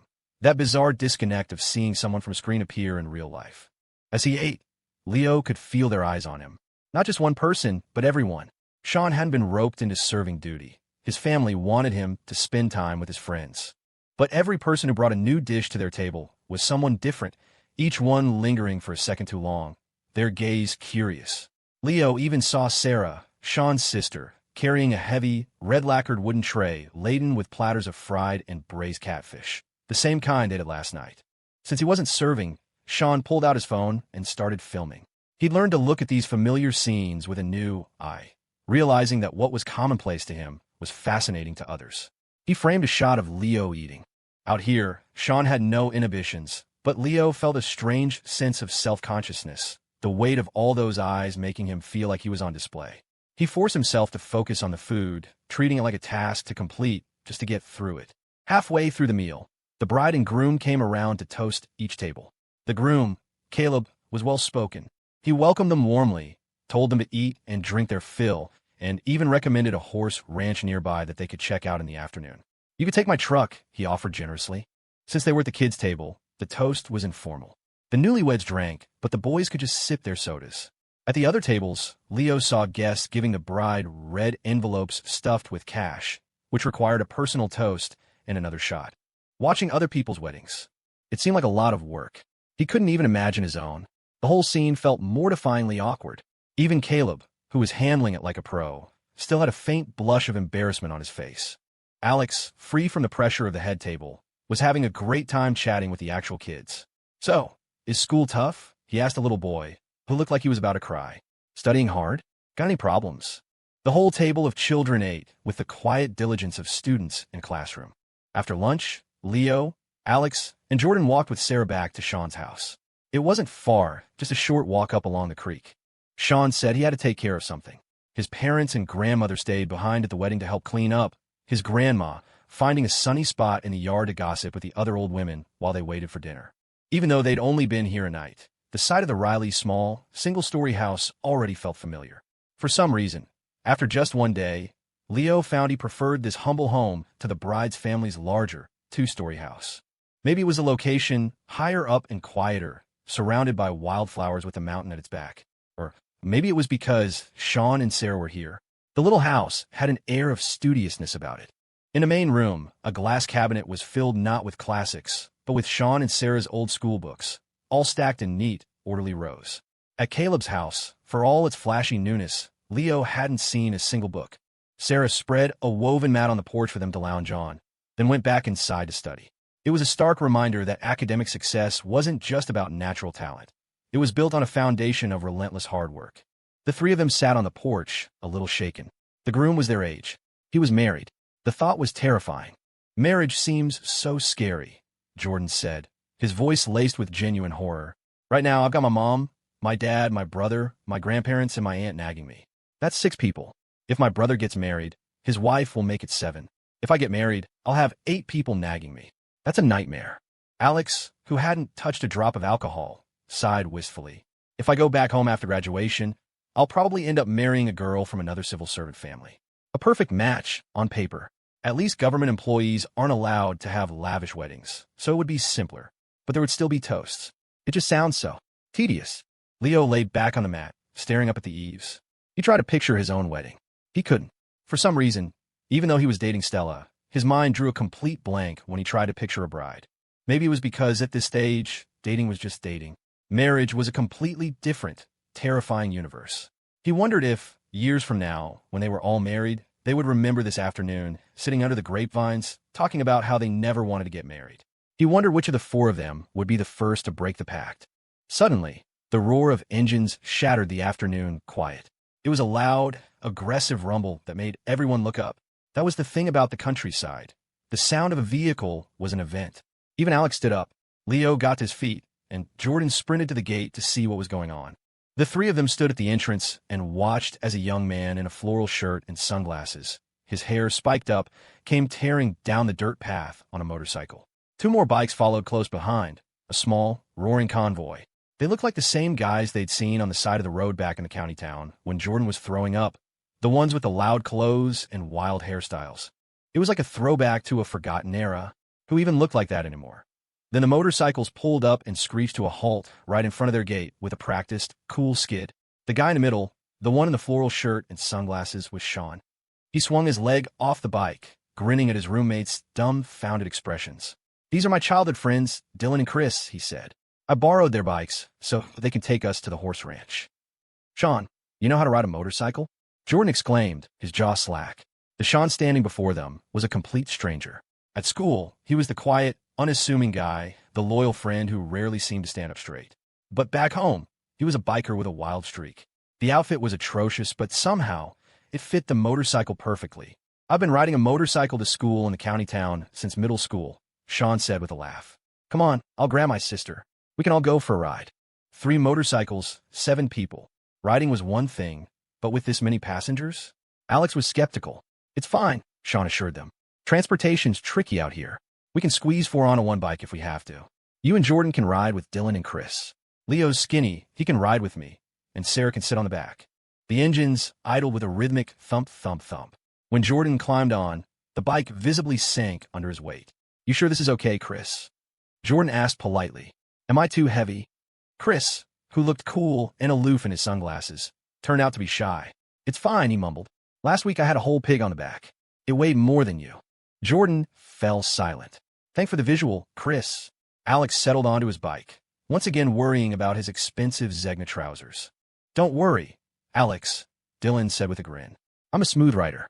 You can relax." "I'm not tense," Alex said, shaking his head. The motorcycle hit a massive pothole, and Alex's entire body launched into the air before slamming back down onto the seat. "I'm really not tense," he said, his voice strained. "Just drive." His knuckles were white where he gripped the metal bar on the back of the bike. Leo sat snugly behind Sean, with Sarah behind him. Sean, filled with a newfound swagger, chattered away as he drove, the wind whipping his hair back. His cheap polyester shirt flapped loudly, revealing a faded logo for some kind of chicken seasoning. The smell of sheep manure slowly faded, replaced by the endless green and gold of the open grassland. Leo had imagined a horse ranch straight out of a movie, with 1,000 horses thundering across an ancient battlefield. The reality was a small square plaza full of stalls selling cheap, mass-produced souvenirs. Behind the plaza was a massive event tent, big enough to hold a dozen tables for dining. And behind the tent was the prairie, which looked endless at first glance, but was actually divided into sections by barbed wire fences. Some sections had signs posted, "Tourists keep out. Violators will be fined $10." The fine seemed surprisingly reasonable. $10 wasn't much. Jordan, the privileged son of a factory owner, figured he could step back and forth over the wire all day and barely make a dent in his wallet. For a first-time visitor, the place was baffling. The sign at the entrance clearly said XXX Ranch, but there wasn't a single horse in sight, just a bunch of tourist traps. Luckily, they had Sean's friends. Chris, a wiry, dark-skinned kid, said his great-uncle worked here and could get them some horses. While other cars had to park at the plaza, Chris's connection got them through another gate. They followed a narrow track deeper into the property. It wasn't really a road, just a pair of ruts in the dirt, and the motorcycles handled it like fighter jets, occasionally going airborne. Alex was grateful he'd gotten off at the entrance to stretch his legs and survey the local economy, which mostly involved checking the prices on the cheap souvenirs. It gave his backside a much-needed break. A glass bead bracelet was $20, sunglasses were $40, a hat was $40, and a scarf was $50. It didn't seem like a total rip-off, but despite the clear weather and the fall break holiday, the place wasn't crowded. Business seemed slow. The dining tent was only a third full, mostly with locals and a handful of tourists. It was bustling but seemed to be running on a self-service basis. There were no waiters in sight. The locals were incredibly hospitable as hosts, but as service staff, they adopted a more hands-off approach. The general attitude was, "You have hands and feet. Help yourself. I'm not your servant." It was a good thing they'd already eaten. For the first time in his life, Alex discovered he could get motion sickness on a motorcycle. His stomach felt like it was doing gymnastics, and he was starting to feel nauseous. Fortunately, the ride from the gate to the actual stables only took about 20 minutes. Any longer, and Alex might have lost his composed, executive-level demeanor. He felt like the vibrations had shaken the years right off of him, demoting him from a future director to a mere intern. Sean was a steady driver. He'd been riding since he was a kid, back when he was so short he could barely get his leg over the bike. He'd fallen plenty of times, once skidding out near the creek and nearly ending up in the water. He'd even had his helmet stolen in town once. He remembered being so furious that he'd sped all the way home, a reckless move that terrified him in hindsight. If he'd crashed, that would have been it, all over a cheap helmet. The memory had a profound effect on him. Now, whenever he faced a setback, he was less likely to wallow in self-pity and could usually just laugh it off. A prairie boy might not know how to ride a horse, but he definitely knew how to ride a motorcycle. With Leo and his sister on the back, he was more careful than ever. It was Leo's first time riding three to a motorcycle. He'd seen it done, but never experienced it. The reality was, bracing. When Stella was driving, he'd had no problem wrapping his arms around her waist. But with Sean in front, his mind was a tranquil sea. If he accidentally brushed against Sean's back, his first instinct was to recoil. Behind him sat Sarah. Sean had put her on the very back, where a luggage rack normally went. There was a thick cushion, but it still felt precarious. Then again, Sean had said, they sometimes fit 4 people on these things, and no one out here in the country bothered with helmets. There was a raw, untamed energy to this place. Back home, Sean transformed. He wasn't a fish in a tank. He was a wild horse on the plains. When they finally arrived, they saw them. Herds of horses. It wasn't 1,000 thundering hooves, but seeing several hundred horses at once was still a breathtaking, powerful sight. The city boys were stunned. Leo and Jordan immediately took out their phones to take pictures. The horses weren't running free. However, they were kept in large paddocks. There was a small, single-story building with an official-looking plaque on it. This place was a government-run facility. The man Chris called his great-uncle came out to greet them. He was a swarthy man in his 50s, his face a roadmap of wrinkles etched by sun and wind, wearing a felt hat. His speech was heavily accented, but he carried himself like someone used to a professional environment. The first thing he did was shake Alex's hand before Alex had even fully steadied himself. The great-uncle was technically a temporary worker at the station, but he'd been a temp for over 30 years. After a bit of chatting, Alex learned that the horses at this ranch weren't primarily for riding. They were used for drawing blood to produce serum. The roads were bad and tourists were few. Horses weren't needed for warfare anymore. You couldn't ride them in the city, and they weren't as useful for farm work as donkeys. So, their main purpose was pharmaceutical. They occasionally let tourists, acquaintances, or visitors with connections ride the horses. Leo's group fell into the acquaintances category, and with Alex's polished demeanor, they were treated like the connections. Alex quickly struck up a rapport with the great uncle, even handing him a couple of packs of American spirits he'd seemingly produced from thin air.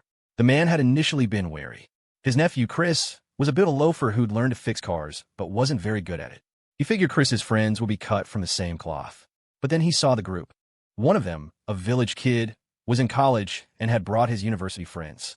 These boys were clearly from the big city.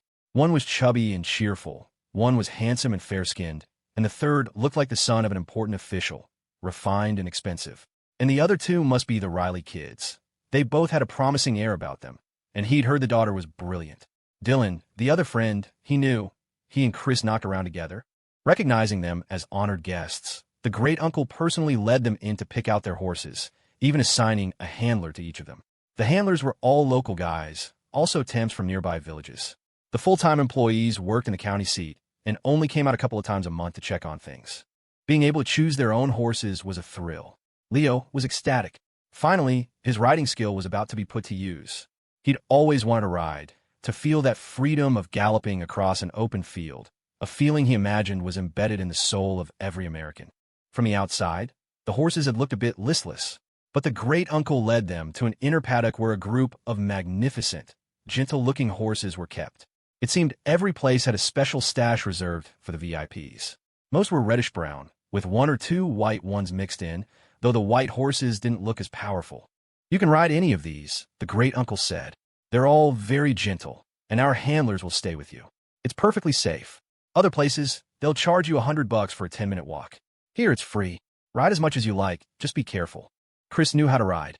He came here often. The others, including Sarah, were novices. They had donkeys in the village, but horses were rare. In the end, Alex and Leo both chose white horses. Jordan wanted a white one too, but given his size, they guided him toward a large, sturdy brown stallion. Sarah picked a sleek black mare, and Dylan chose a brown horse as well. Sean opted out, deciding to ride with Chris so he could focus on filming. Riding a horse is addictive. The ever-composed Alex started off cautiously, but a wide, irrepressible grin soon spread across his face, making him look years younger. Jordan was just as thrilled. He was nervous at first, but the handler assured him the horse was gentle. "Just hold the reins, relax your body, and move with the horse's rhythm," he'd said. Jordan's horse was enormous and powerful, but incredibly docile. When Jordan reached out to stroke its head, it nuzzled him affectionately. He was a complete sucker for that kind of thing. Once he was in the saddle, the great horse moved with a slow, gentle gait. Under the warm sun, on the vast prairie, the view was breathtaking. A light breeze blew, and he felt his heart open up. With a handler beside each of them, they all felt secure. Sarah mounted her horse with an agile grace and rode with a crisp confidence that belied her inexperience, her expression serious and focused. Dylan rode alongside her, his boldness matching his wild hairstyle as he quickly urged his horse into a faster pace. Leo, however, held back. Sean was trying to get the perfect shot. Chris, the handler, and even a local kid, a 5-year-old with a runny nose and perpetually flushed cheeks, the son of one of the handlers, all watched with curiosity. Both Leo and Alex had chosen white horses. Alex's was older and more placid. Leo's was a youngster, practically a teenager in horse years, full of life. The moment Leo saw the horse, he thought of Moose. He wondered what his dog was doing right now, probably missing his daily sausage treat. Leo looked at the white horse, and it looked back at him with equal curiosity. It wasn't pure white, but more of a creamy color, with a proud mane running down its muscular neck. Its eyes were huge and dark, like it was wearing oversized contacts. The horse's head was strikingly handsome, like a photogenic, idealized version of a donkey. Leo was a little nervous at first, but when he started thinking of the horse as a bigger version of Moose, he relaxed. His animal magnetism buff seemed to work its magic. The horse sensed he was no threat and curiously began to sniff him, its head circling Leo's neck, shoulders, and even his backside. Following the handler's instructions, Leo patted the horse's head and stroked its back. Horses enjoy being petted, but you have to do it right. The wrong touch could earn you a swift kick. But if you did it well, a horse might just toss its head back and nicker with pleasure. Leo ran his hand from the horse's head all the way down its back. The animal stood calmly, even letting him touch its soft, warm belly, a stark contrast to its powerful, muscular back. The handler watched in amazement. This city boy was something else. He wasn't scared at all. This particular white horse, chosen often for its looks, had a bit of a temper, yet it was getting along famously with this kid. Sean filmed intently. The scene was beautiful. Even for someone who'd grown up on the prairie, it was breathtaking. There's a natural harmony in the interaction between humans and animals, a sense of peace and tranquility. After spending some time getting acquainted, Leo felt ready to mount. The horse seemed eager. Once in the saddle, Leo took a moment to feel the rhythm of its walk. The prairie grass was soft, like a plush carpet, which cushioned the ride. He started at a slow walk. Sean was on another horse, ridden by Chris, filming as they went. The wind made the camera a bit shaky, but the footage was gorgeous, the sound dominated by the rush of air. Late afternoon was the golden hour for filming. The light was soft and flattering, making everything look magical. It was the time of day directors cherish for shooting their most emotional, high-stakes scenes. Leo started slowly, but after a little while, both he and the horse were itching to move faster. He relaxed the reins, gave the horse's flank a gentle pat, and remembered the handler's instructions. To stop, pull the reins tight. His basic horsemanship, level 1 skill, useless in the city, was about to have its moment. He urged the horse on, and they took off, galloping across the plain. The feeling was at least 10 times more thrilling than riding a motorcycle. With every powerful stride, Leo felt like he was flying. The white horse carried him to a high point on the prairie just as the sun was touching the horizon, making it feel as if they were taking off into a golden sky. It was exhilarating, a pure, uncut shot of dopamine that eclipsed even the thrill of romance. Sean and Chris couldn't keep up, trailing behind as they tried to capture the moment. They waited for Leo to circle back, filming his triumphant return. Sarah, on her black mare, had stayed close to her brother, watching. She saw Leo ride out toward the setting sun, and her breath caught in her throat. He's so handsome. How could one person just be so handsome? Riding that white horse, he looked like a sun god emerging from the light. At 18, Sarah Riley was a rational, disciplined academic. Her mind was a fortress of facts and formulas for her college entrance exams. Her entertainment was limited. Scrolling through her brother's TikToks was one of her few indulgences, and even that was strictly rationed to 10 minutes a day. But perhaps because of that limit, she cherished those moments, becoming deeply absorbed. She loved watching her brother's roommate. He was good-looking, clean-cut, and ambitious. He was the very image of the kind of boy she admired. She would never consider dating now. But in that moment, she finally understood her classmates who obsessed over celebrities, their moods rising and falling with the trivial affairs of people they'd never met. He was both unreal and vividly present. He smiled, a smile so bright that Sarah, the ever-logical pragmatist, could only watch, her heart pounding in her chest. I have to study harder, she thought. I have to get into the best university. I will control my own destiny. Sean was ecstatic, his excitement palpable. The footage was stunning. Every frame was wallpaper-worthy. The wind had turned his nose red and his hair into a mess, but his grin was wider than the horse's. When Leo finally tired, he dismounted and took out his own phone. He wanted to send some pictures to Stella and let his parents know he was okay. Jordan and Alex were having a blast, too, so Leo snapped some photos of them. Alex struck a few poses, and Leo gave him a thumbs up. Looks great, man. You look awesome. Alex's confidence soared. He sat tall in the saddle, silhouetted against the setting sun, feeling like a senator surveying his domain. Leo's a genius, he thought. He praises people with such sincerity that you actually believe it. Leo took some pictures of Jordan, too. On horseback, Jordan didn't look overweight at all. The powerful stallion made him look formidable, like a warrior. Jordan was thrilled with the photos. It wasn't just girls who loved a good picture. Guys appreciated it, too, when you made them look cool. He took a few shots of Sarah and Sean, then had one of the handlers take a group photo of everyone, including Dylan and Chris. Finally, Sarah took one of just the 4 roommates. The backdrop was the prairie, the horses, and the setting sun. They sat in the grass, shoulder to shoulder, all of them smiling. That year, Sean was 23, Alex and Jordan were 22, and Leo was 21. It was fall break, a memory captured. They stayed out until the sun was a perfect disk on the horizon, then headed back. Alex lingered to chat with Chris's great-uncle, who extended a heartfelt invitation for them to return. You come back anytime you want, the old man said, giving Alex his number. Just call me, and I'll let you through the gate. You're like family now. Men like you, Mr. Zhang, who dedicate decades to their work, are rare these days, Alex said, his tone full of sincere respect. This ranch is exceptionally well managed. It's clean, and the horses are healthy and spirited. His praise, delivered with the authoritative weight of a future leader, made the old man beam with pride. That's right, he said, unable to resist a bit of boasting. We got 3 other pastures like this one, over 1,000 horses in total. But mine are the best cared for. I don't cut corners or skimp on their feed. Even the bosses from the city say so when they visit. As they finally departed, the great uncle stood silhouetted against the setting sun, a dark statue waving goodbye. They rode the motorcycles back, their bodies aching from the horses.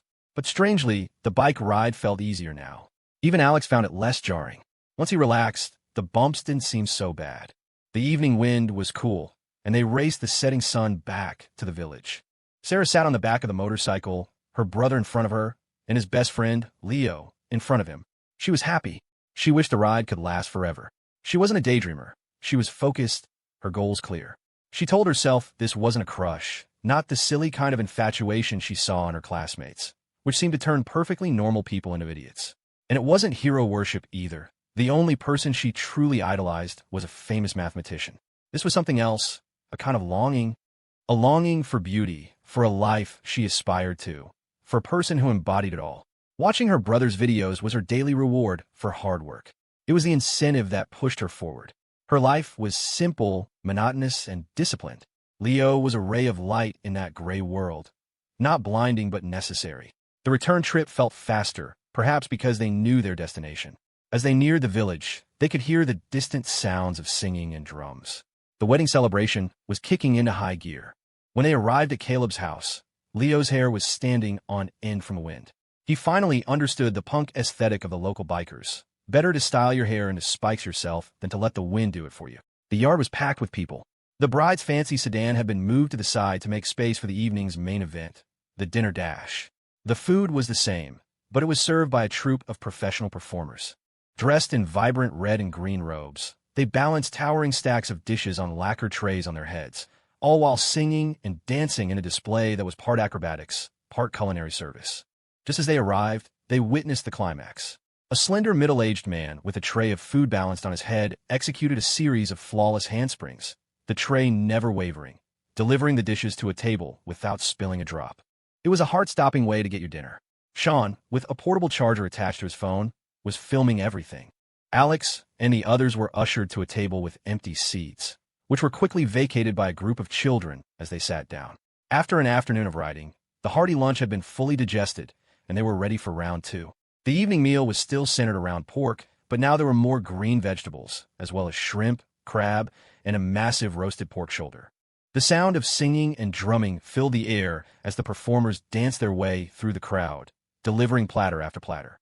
Leo saw one man balance a tray on the sole of his foot while lying on his back, propelling himself forward with his hands. Another performer held a tray in each hand and one on his head, hopping and twirling. 2 others danced in tandem, passing trays back and forth in a dizzying display. The grand finale was a man who balanced a tray on his head, held one in each hand, and clenched a small wooden table between his teeth. The table was laden with even more dishes. He bounced and danced his way over to their table as the crowd erupted in applause. It was a local tradition with ancient roots, a spectacular and unforgettable performance. Later in the evening, the bride and groom, now in casual clothes, joined their table. The groom, Caleb, had swapped his suit for a jacket, looking strong and capable. The bride, Jenna, wore a blue-striped long-sleeved shirt and a long blue skirt. Without the heavy makeup from the ceremony, she looked much younger and prettier, with a round face, big eyes, and a charmingly imperfect smile. She was talkative and cheerful. "Sean," she chirped, her voice bright. "It's been years. You got handsome. You're not so tan anymore." Sean, busy eating, blushed slightly. He raised his beer to toast the couple to 100 years of happiness. They all drank, and the meal continued. Everyone was tired from the day's adventure. After eating, they walked back with Sarah. The grandmother had already gone home. Back at the Rileys' house, they showered and got ready for bed. It wasn't even 9 o'clock, but it felt like they could sleep for a week. The village seemed to have a sleep-inducing curse. Once it hit 8, your body screamed for bed. After washing up, they saw Sarah was still studying, so they quietly went out to the yard to wait for Sean, not wanting to disturb her. Just 2 days ago, it had been sweltering. Now, sitting in the yard, Jordan was wrapped in a large scarf against the chill. Leo took the opportunity to catch up on his phone, since the signal was spotty inside. He felt like he hadn't properly checked it all day, worried he'd miss some major world event. He hadn't. Stella had a packed day, visiting a museum and some of her mother's friends, so she'd only sent a few photos. Leo sent her his pictures from the ranch. Dr. Croft had replied to his morning message with a critique of his painting and some encouragement. Leo decided to make a post. He chose a clip Sean had filmed of him on the horse, a good one for the memories. In the video, he was galloping on the white horse against the setting sun, riding straight toward the camera until the horse's hooves seemed to kick mud right at the lens. After the video, he posted the group photos. He was starting to understand why older people posted so many pictures at once. It was less about social media and more about creating a digital photo album. The stars were bright in the moonless sky, and the sound of cicadas was deafening. Suddenly, Alex wiped his face. "Is it raining? I think I felt a drop." Sarah, who had come outside for a break, said in her deadpan voice, "It's not rain, Alex. It's the cicadas. They're peeing in unison. All that chirping takes a lot of energy, so they drink a ton of sap. Their digestive systems are tiny, so they basically pee as they eat. It comes out in a spray." She finished her explanation, turned, and went back inside. Cicada song. Water droplets. Not romantic. Cicada pee. Alex's cheek twitched. Leo and Jordan scrambled out from under the grapevines, howling with laughter. Alex wiped his face with both hands, then walked over to Leo and Jordan and decisively smeared a hand on each of their faces. "Sharing is caring," he said grimly. Sean finished helping with the cleanup at Caleb's house and then went to his friend Dylan's place to use his computer. Dylan's PC was a second-hand rig he'd put together himself. He worked as a mechanic in town and was a sharp, resourceful guy. "Hey, Riley," Dylan said as they walked. "I'm thinking of saving up to open my own garage. Your roommates seem smart. You think you could ask them for some advice on a good location?" "Sure," Sean said. "Send me the details of the spots you're looking at. I'll ask them when I get back." "That Alex guy seems like he knows his stuff," Dylan remarked. "A little high maintenance, maybe, but he talks like a boss. His dad's a director at the Water Bureau, and his mom's a big shot at the police department," Sean explained. "He's from a different world, but he's a good guy. And Jordan's family owns a huge factory. They make shoes for some famous brand." Dylan whistled, impressed. "You've got some good friends, man. They're not stuck-up city kids. They treat us like regular people. Leo's family owns a restaurant, but his extended family is probably pretty influential. He's the one I'm closest with. See? This is why college is worth it," Dylan said, clapping Sean on the back. "Out here, we'd never meet people like that, but you're in a dorm with them, becoming good friends. If you ever need anything, they'll have your back." Sean just smiled and patted his friend's shoulder. It wasn't that simple. Friendship depended on more than just proximity. If he made something of himself, maybe they'd stay close. But if he ended up back here, drifting, the gap between their lives would grow too wide to bridge. You had to be able to stand on your own 2 feet. At Dylan's house, Sean sat down at the computer in his friend's bedroom. He downloaded a simple video editor and got to work. Dylan watched for a few minutes, mesmerized by the flurry of clicks and cuts, before getting bored and going back to scrolling on his phone. It took Sean nearly 2 hours to get it right. The video he'd posted yesterday of Leo drawing on the bus had done okay, but his channel had been in a slump for a while. Today's video was different. He felt like he'd finally cracked the code. Contrast. A video of a professional riding a horse is just a video. People have seen it a million times in movies. There's no connection. But show a normal person, an everyday guy you might see struggling with a broken suitcase at a crowded bus station, yawning on a long ride, or cleaning out a sheep pen, and then, suddenly, cut to the vast prairie. The rhythm quickens. He's playing with a horse, he's mounting it, and then he flies. The final shot had to be an unexpected, stunning reversal. On campus, he was an ordinary student. On the prairie, he was the king of the wind. His suitcase had no wheels, but his horse had wings. Wings of cloud, of sunset, of wind. The sound of that wind would roar out of the phone's speakers. The image of mud splattering the lens would make it feel real, and it would end with him galloping into the sunset. Done. Sean reviewed it one last time, then hit publish. Evening was the best time to post, when most users were active. It was amazing, really. Here he was, in a remote mountain village, a place so isolated the signal was barely a whisper, and with one click his video could be seen by anyone, anywhere. You and I were strangers brought together by the algorithm. Sean shut down the computer. Dylan's dad came home, and Sean said his goodbyes. Dylan walked him part of the way back, the two friends talking the whole way. When Sean got home, his roommates had already showered. He found an old hairdryer for them, the kind with glowing red coils inside, and they took turns drying their hair behind a closed door. It was only then that Leo told them about the cicada pea. Sean grinned. "I'll let you in on a little secret. That rain is sweet. Don't ask me how I know." Alex shuddered, then felt a strange sense of relief. At least he hadn't licked his hand. "Be careful showering out here, though," Sean warned. "The altitude can make you lightheaded. You guys should get some sleep." They all piled onto the large, shared sleeping platform, which was surprisingly roomy. Leo had his own comforter tonight, which had been airing out in the sun all day. It smelled of sunshine and was incredibly soft. They talked for a while before drifting off, one by one. In the deep, starless dark of the countryside, sleep came easily and deeply. Leo didn't even check his phone. Sometime in the middle of the night, his Instagram post exploded. The Northwood State campus was darker and quieter than usual over fall break. The dorms were mostly empty. Jessica Monroe got back just before curfew. She was exhausted. She dozed off twice on the bus, nearly missing her stop. But it was worth it. She made almost $2,000 today. Guiding tours for foreign visitors paid well, and some of them even tipped. The gig was only for 3 days. For the rest of the break, she'd scheduled shifts as a promotional model for a car show during the day and as an assistant at a live streaming studio at night. She was a master of the side hustle. While other students were graduating and falling for job placement scams, she'd been navigating the gig economy since middle school. She'd done it all, but no matter how much she earned, her father's gambling addiction always managed to swallow it whole. Life felt like quicksand. Her throat was raw. The dorm was empty, a small mercy. She showered, washing the hairspray from the traditional costume she'd worn all day out of her hair, and collapsed onto her bed. Opposite her was Stella's immaculately made bed, with its sky-blue silk sheets. Jessica had never seen her wash them.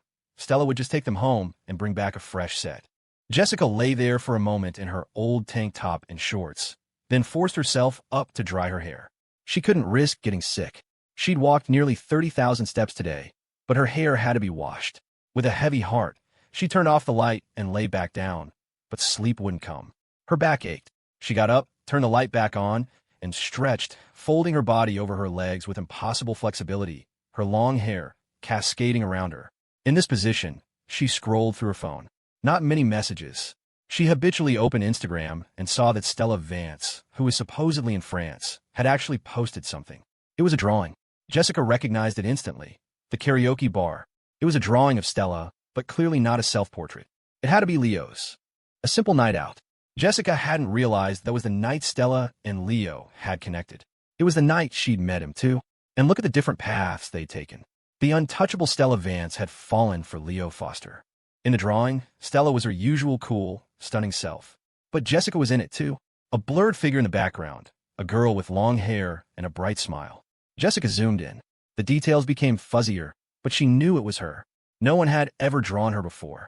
She took a screenshot and cropped it, saving the beautiful, anonymous silhouette. Was that how he saw her? Long hair, a nice figure, always smiling. Even as a background character, it made her happy. She kept scrolling and saw Leo's posts. 2 in a row. A group photo against a prairie backdrop. The unedited joy clear on all their faces. Then a video. She pressed play. A boy on a white horse, galloping toward her. The loop was seamless. It felt like he was riding endlessly, just for her. Alone in her dorm room, Jessica lay in the dark, the sound of the wind from the video filling the silence. She played it over and over, listening to the prairie wind in her ears, until she finally fell asleep. Laura Miller was exhausted. The drive to her parents' house for the break had been brutal, a crawl of endless traffic. An entire day of catching up with family had left her drained. Lying in her old childhood bedroom, surrounded by faded paper cranes she'd folded as a girl, she felt a wave of nostalgia. She did what everyone did before bed, scrolled through her phone. She hit her ex-husband's posts, another picture of a lavish gift for his new wife, and then she saw it. Leo's video. She watched the boy on the horse, galloping free, and felt her own heart beat a little faster. It was beautiful. She liked the post. The past was behind her. Maybe one day, she too could ride like that, reclaiming the 10 years she had lost. Paige Kennedy tossed and turned in her bed at her aunt's house. She'd spent the entire afternoon drinking tea with her cousin, Shelley. One after another, Shelley had brewed exotic bitter teas, all while dressed in a traditional tea gown. Paige had felt like she had ants in her pants. After taking 100 photos for Shelley, Paige had been forced to put on a gown herself for a photo shoot. Shelley swore she looked amazing, but Paige felt like the dress made her chest look huge. She made Shelley Photoshop her before she would post the pictures. Then Shelley had shown her a TikTok of a guy brewing tea. "This guy's a pro," she'd said. "You can just tell he makes amazing tea." It was Leo. Paige's eyes welled up. Jerk. Now, hours later, the caffeine was coursing through her veins. She couldn't sleep. She rolled around in bed, then finally gave up and grabbed her phone. Everyone was on vacation. She scrolled, liking post after post, and then she saw it. A new post from Leo. A group photo. He was on the prairie. Then another one. A video. Leo on a white horse, looking impossibly, heart-stoppingly handsome. This was awful. When you liked someone, you saw their flaws. When they rejected you, suddenly they were perfect. He could brew tea, he could sing, he could draw, he could ride a horse. Paige felt like she was going crazy. Her friends told her to just block him and move on, but her fingers wouldn't obey. She typed a comment. "Where is this?" No reply. She got out of bed and went to her cousin's room. Shelley, can we go here tomorrow?" Shelley looked at the video. "Oh, the old military horse ranch. I've been there on a work trip. If you want to go, I can arrange it. Now go to sleep." "I can't. I'm too excited, and my stomach feels weird." "You probably have a caffeine overdose," Shelley sighed. "I'll have the housekeeper make you some noodles." After a warm bowl of noodles, Paige finally felt calm enough to sleep, praying she wouldn't gain any weight. So cool. Just cool. OMG, so handsome. PSA. Do not try this if you're a beginner. Your leg will snap. Don't ask how I know. Location, orthopedic wing. The camera work is insane too. How did they even get that shot? He's living my dream for me. Thanks, man. I would kill for that feeling of freedom. Where can I learn to do this? I will pay $1,000. Oh, I went to a tourist trap, and they charged me $300 for a 20-minute walk in a circle. This ride must have been like $3,000. Before this video, I was a corporate drone. After this video, I want to be a prairie drone. A drone should be allowed to fly. Where is this, the cheap version? His smile is so healing. For that smile, I would sell my apartment to support him. Now I just need my landlord's permission. This just shot to the top of my bucket list. Was literally about to end it all. Saw his smile, flush my pills. Started my diet tomorrow. I'm gonna be a hot girl and meet my king. I had one good ride once. Turned my internal hemorrhoids into external ones. My horse riding exam in middle school did not go this well. Location, Montana. I rode a horse once, and my nose was running the whole time. How do you look so majestic? I have kidney stones, and my doctor suggested horse riding. Now I have kidney stones and a leg cast. I must ride a horse before I die. That's it, I quit. I'm moving to the prairie. How is it so empty there during fall break? Do you need a license for this? What class is that? Marry me? Please. You don't need a birth certificate anymore. Just come to the courthouse. I'll be waiting. My teacher went riding in the morning and was in the hospital with a herniated disc by the afternoon. The horse. "Oh, sure, you look great, but I'm the one doing all the work. I've never even seen a real horse IRL. Oh, flight's booked. Wait for me. Freedom. A battle cry. Flight." Watching this got me so hyped, I almost wrote my resignation letter. Then I remember it's a holiday. Okay, I'll wait. Am I the only one worried he's going to fall off and die? Take notes, Hollywood. This is hotter than any actor on a wooden horse. This IS horse riding. Is it just me, or was the wheel on his suitcase broken? I want to buy him a new one. From Samsonite. Riding is dangerous, y'all. Don't just hop on a horse because it looks cool. Been there. My butt hurt for a week. My childhood dream was to gallop on the plains. I'm 57 and I still haven't done it. I rode yesterday too. Currently in the orthopedic ward, 3rd floor, bed 12. Morning came. The four of them woke up sore. The sleeping platform, despite its layers of padding, was hard as a rock. But the real culprit was the horseback riding. Alex's but was on fire. Jordan was even worse off. The insides of his thighs were rubbed raw. He hadn't noticed in the dim light of the shower last night, but now every step was agony. Leo checked himself. He was okay. A month of running and swimming had paid off.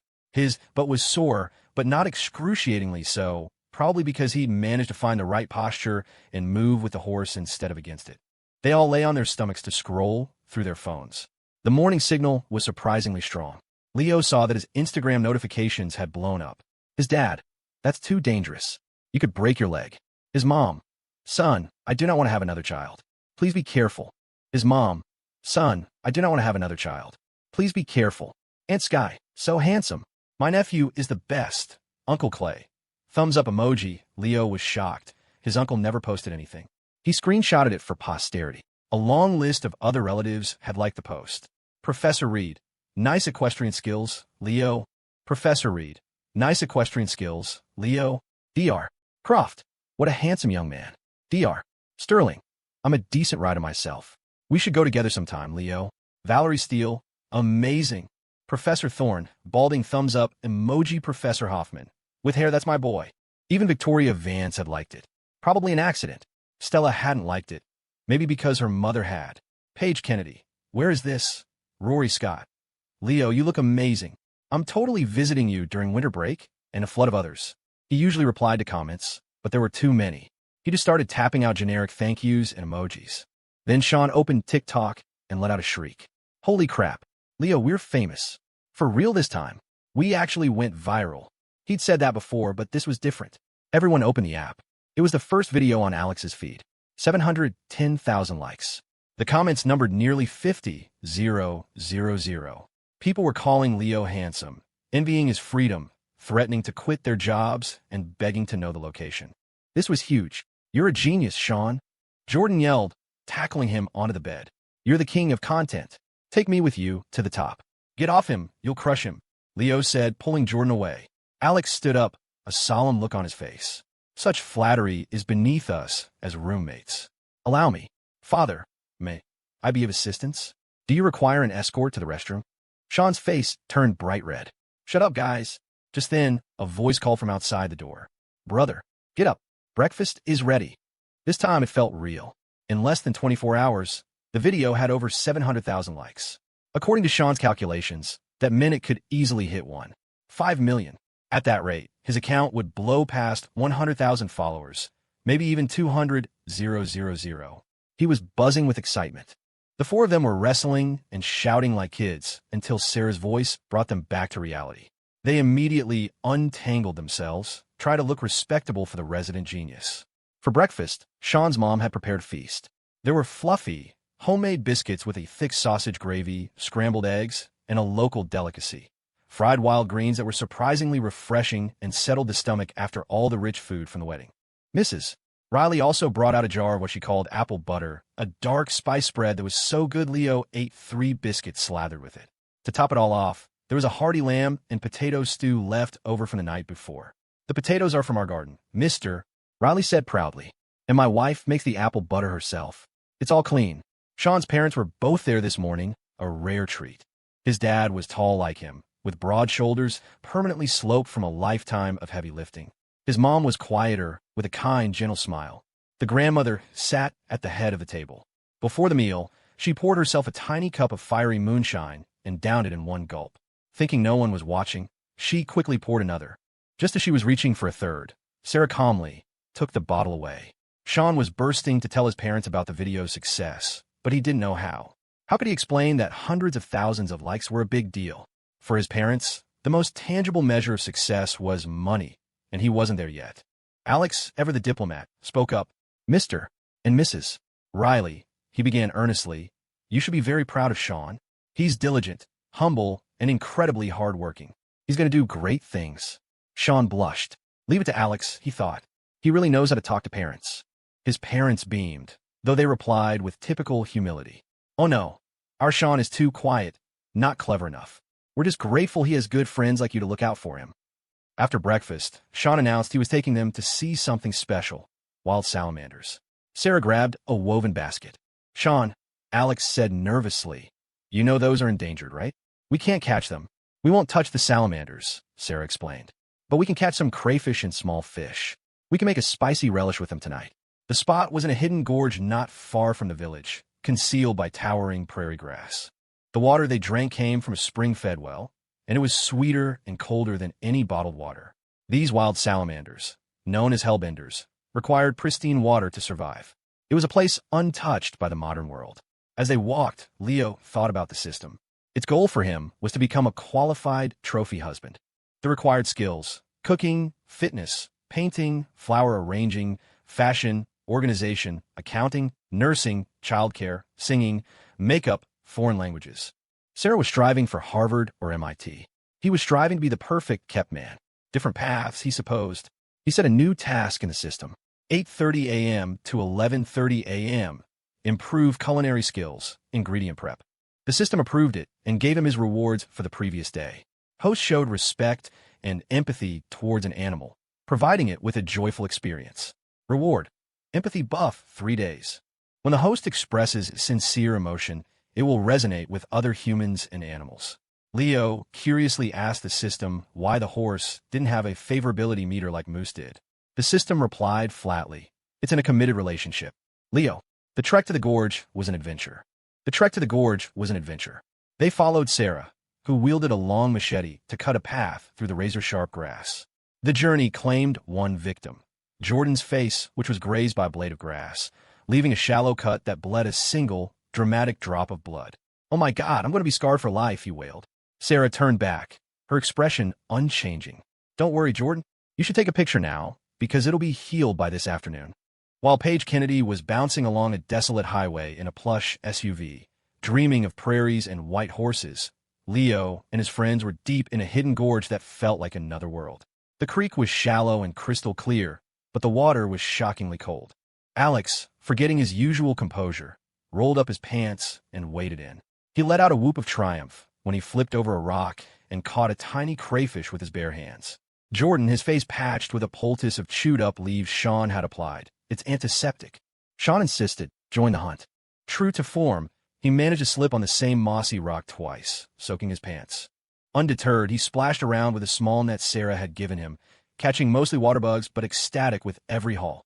While the city boys were playing, Sarah, the true expert, was building a sophisticated trap downstream, using rocks to create a funnel. Leo helped her, fetching stones as she directed. She worked in focused silence, her mind seemingly miles away, yet her hands moved with purpose. After a while, Sean, who had been filming, decided to try his luck. He heaved a large rock over and yelled, "Guys, get over here." There, in the muddy pool beneath the rock, was a hellbender. It was about as long as a hand, dark and prehistoric-looking with tiny legs. It was so slow and dopey-looking, it was easy to see how it had become endangered. It just sat there as they all stared, not even trying to escape. "How did you find one?" Alex asked, amazed. "I've turned over 100 rocks and only found crayfish. Used to do this for pocket money as a kid," Sean admitted. 50 cents a catch. On a good day, I can make $5. You learn to read the rocks and the current. They're like big, flat stones where the water is calm." Jordan looked at his friend with newfound respect. Alex, on the other hand, was floored by the economics. All that effort for 50 cents? "The law is stricter now, so people leave them alone," Sarah added quietly. "But they're cannibals, so the population doesn't grow much." As the water cleared, the hellbender finally seemed to realize it was in danger and scurried away. "Why do they call them hellbenders?" Jordan asked. "They look more like water lizards." "The old-timers said they looked like creatures from hell that had been bent out of shape," Sarah recited, like a passage from a textbook. "The ones here are small, but they can grow to be over 2 feet long and weigh as much as you, Alex." Alex, who weighed exactly 154 pounds, looked slightly offended. They spent the rest of the morning exploring the creek. Leo collected smooth, white pebbles. Jordan pocketed a handful of colorful stones. They were having the time of their lives. While they were playing, Sarah's trap had passively collected a whole basket full of crayfish and minnows. "You guys helped," she said, deflecting their praise. "All that splashing upstream drove them right into my trap. We caught them together." Alex gave her a thumbs up. The Riley family's entire allotment of social grace had clearly gone to the daughter. They returned from the gorge, triumphant, their basket full. Sean had captured tons of footage, and Leo had taken pictures of everyone. It was the best kind of tourism, spontaneous and real. On the way back, the system chimed in Leo's head. Host has actively participated in preparing all-natural, wild-caught ingredients. Reward: enhanced horsemanship buff, 3 days. Host's basic horsemanship plus enhancement buff is almost equal to intermediate horsemanship, level 3. You're now free to fly. "If I break a bone, are you going to cover the medical bills?" Leo asked. "A broken bone provides an excellent opportunity for stationary study," the system replied. When they arrived for lunch at the wedding reception, they were minor celebrities. More people greeted them than the day before, speaking in a rapid, local dialect Leo couldn't understand, but the thumbs-ups and wide grins were universal. The horse riding video had made him a legend. After a lunch spent under the intense scrutiny of the entire village, they made a hasty retreat, using the excuse of escorting the grandmother home. Back at the Riley's house, Leo's new task popped up. 2 p.m. to 3 p.m. study culinary arts. A man who can cook is irresistible. He who controls the stomach controls the heart. Everyone was too full for a nap. Alex and Jordan lounged in the yard where the signal was best, nursing their sore backsides on cushioned chairs. Sarah was inside studying. Leo decided to help the grandmother make the spicy crayfish relish. Grandma Riley, delighted to have an audience and an assistant, changed into a prized blue polyester blouse for the occasion. She sat and directed while Leo did the work. "Wash 'em first," she instructed, her formal, heavily accented speech echoing Sean's translation. Leo rinsed the still lively crayfish and minnows in a large basin. Alex and Jordan were recruited to peel a mountain of garlic. In the sunny yard, they all worked together, the pile of fragrant white cloves growing quickly. Next came ginger, which Leo learned to scrape with a knife instead of peeling. Leo then minced the garlic and ginger, while Sean explained that the cooking oil was locally pressed rapeseed oil. He set up a wok on an outdoor wood-fired stove. The smell of hot oil, wild onions, ginger, star anise, and peppercorns soon filled the air. He fried the crayfish and fish until they were golden and crispy, the grandmother expertly tending the fire, adding a wet log to temper the flames. Once the crispy critters were removed, he added fermented black beans to the fragrant oil, followed by a generous amount of dried chili powder. On the grandmother's cue, he added the ginger and garlic, then the fried crayfish and fish. Then came the magic. The grandmother, surprisingly spry, retrieved a heavy clay jar of homemade yellow wine and poured a staggering amount into the wok. The aroma was explosive. She added 2 large chunks of fermented tofu, a splash of soy sauce, some vinegar, and a healthy dose of pepper, a seemingly chaotic mix of ingredients that smelled absolutely divine. "Okay, it's done," she declared. Leo scooped the glistening, fragrant relish into a large bowl. It was incredible. The fish were crispy, the sauce was savory and complex, and it was perfectly seasoned. It was better than anything you could buy in a store. Alex and Jordan were speechless.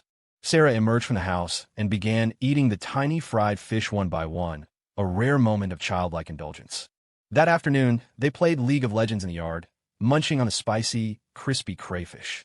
Jordan, as usual, was getting destroyed. "Dude, this guy is camping my lane. Sean, tell your sister to come help." A moment later, and I'm dead again. Sarah came out to grab more of the relish. They coaxed her into playing one game.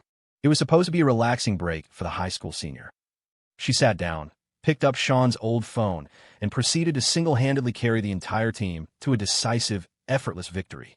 The guys were left in stunned silence. Alex, who prided himself on his strategic mind, felt a humbling sense of intellectual inferiority. It wasn't a matter of practice. This was raw talent. "Sarah," Jordan declared with religious fervor, "you are my goddess, my one and only supreme being." Leo felt the gap, too. This was the kind of intelligence you couldn't teach. He glanced over at her. She was calmly eating another handful of crispy fish, a small, satisfied smile on her face. That year, Sarah was 18. Her goal was a top-tier university. She was disciplined, driven, and brilliant. That year, Sarah was 18, and she really, really loved spicy fried fish.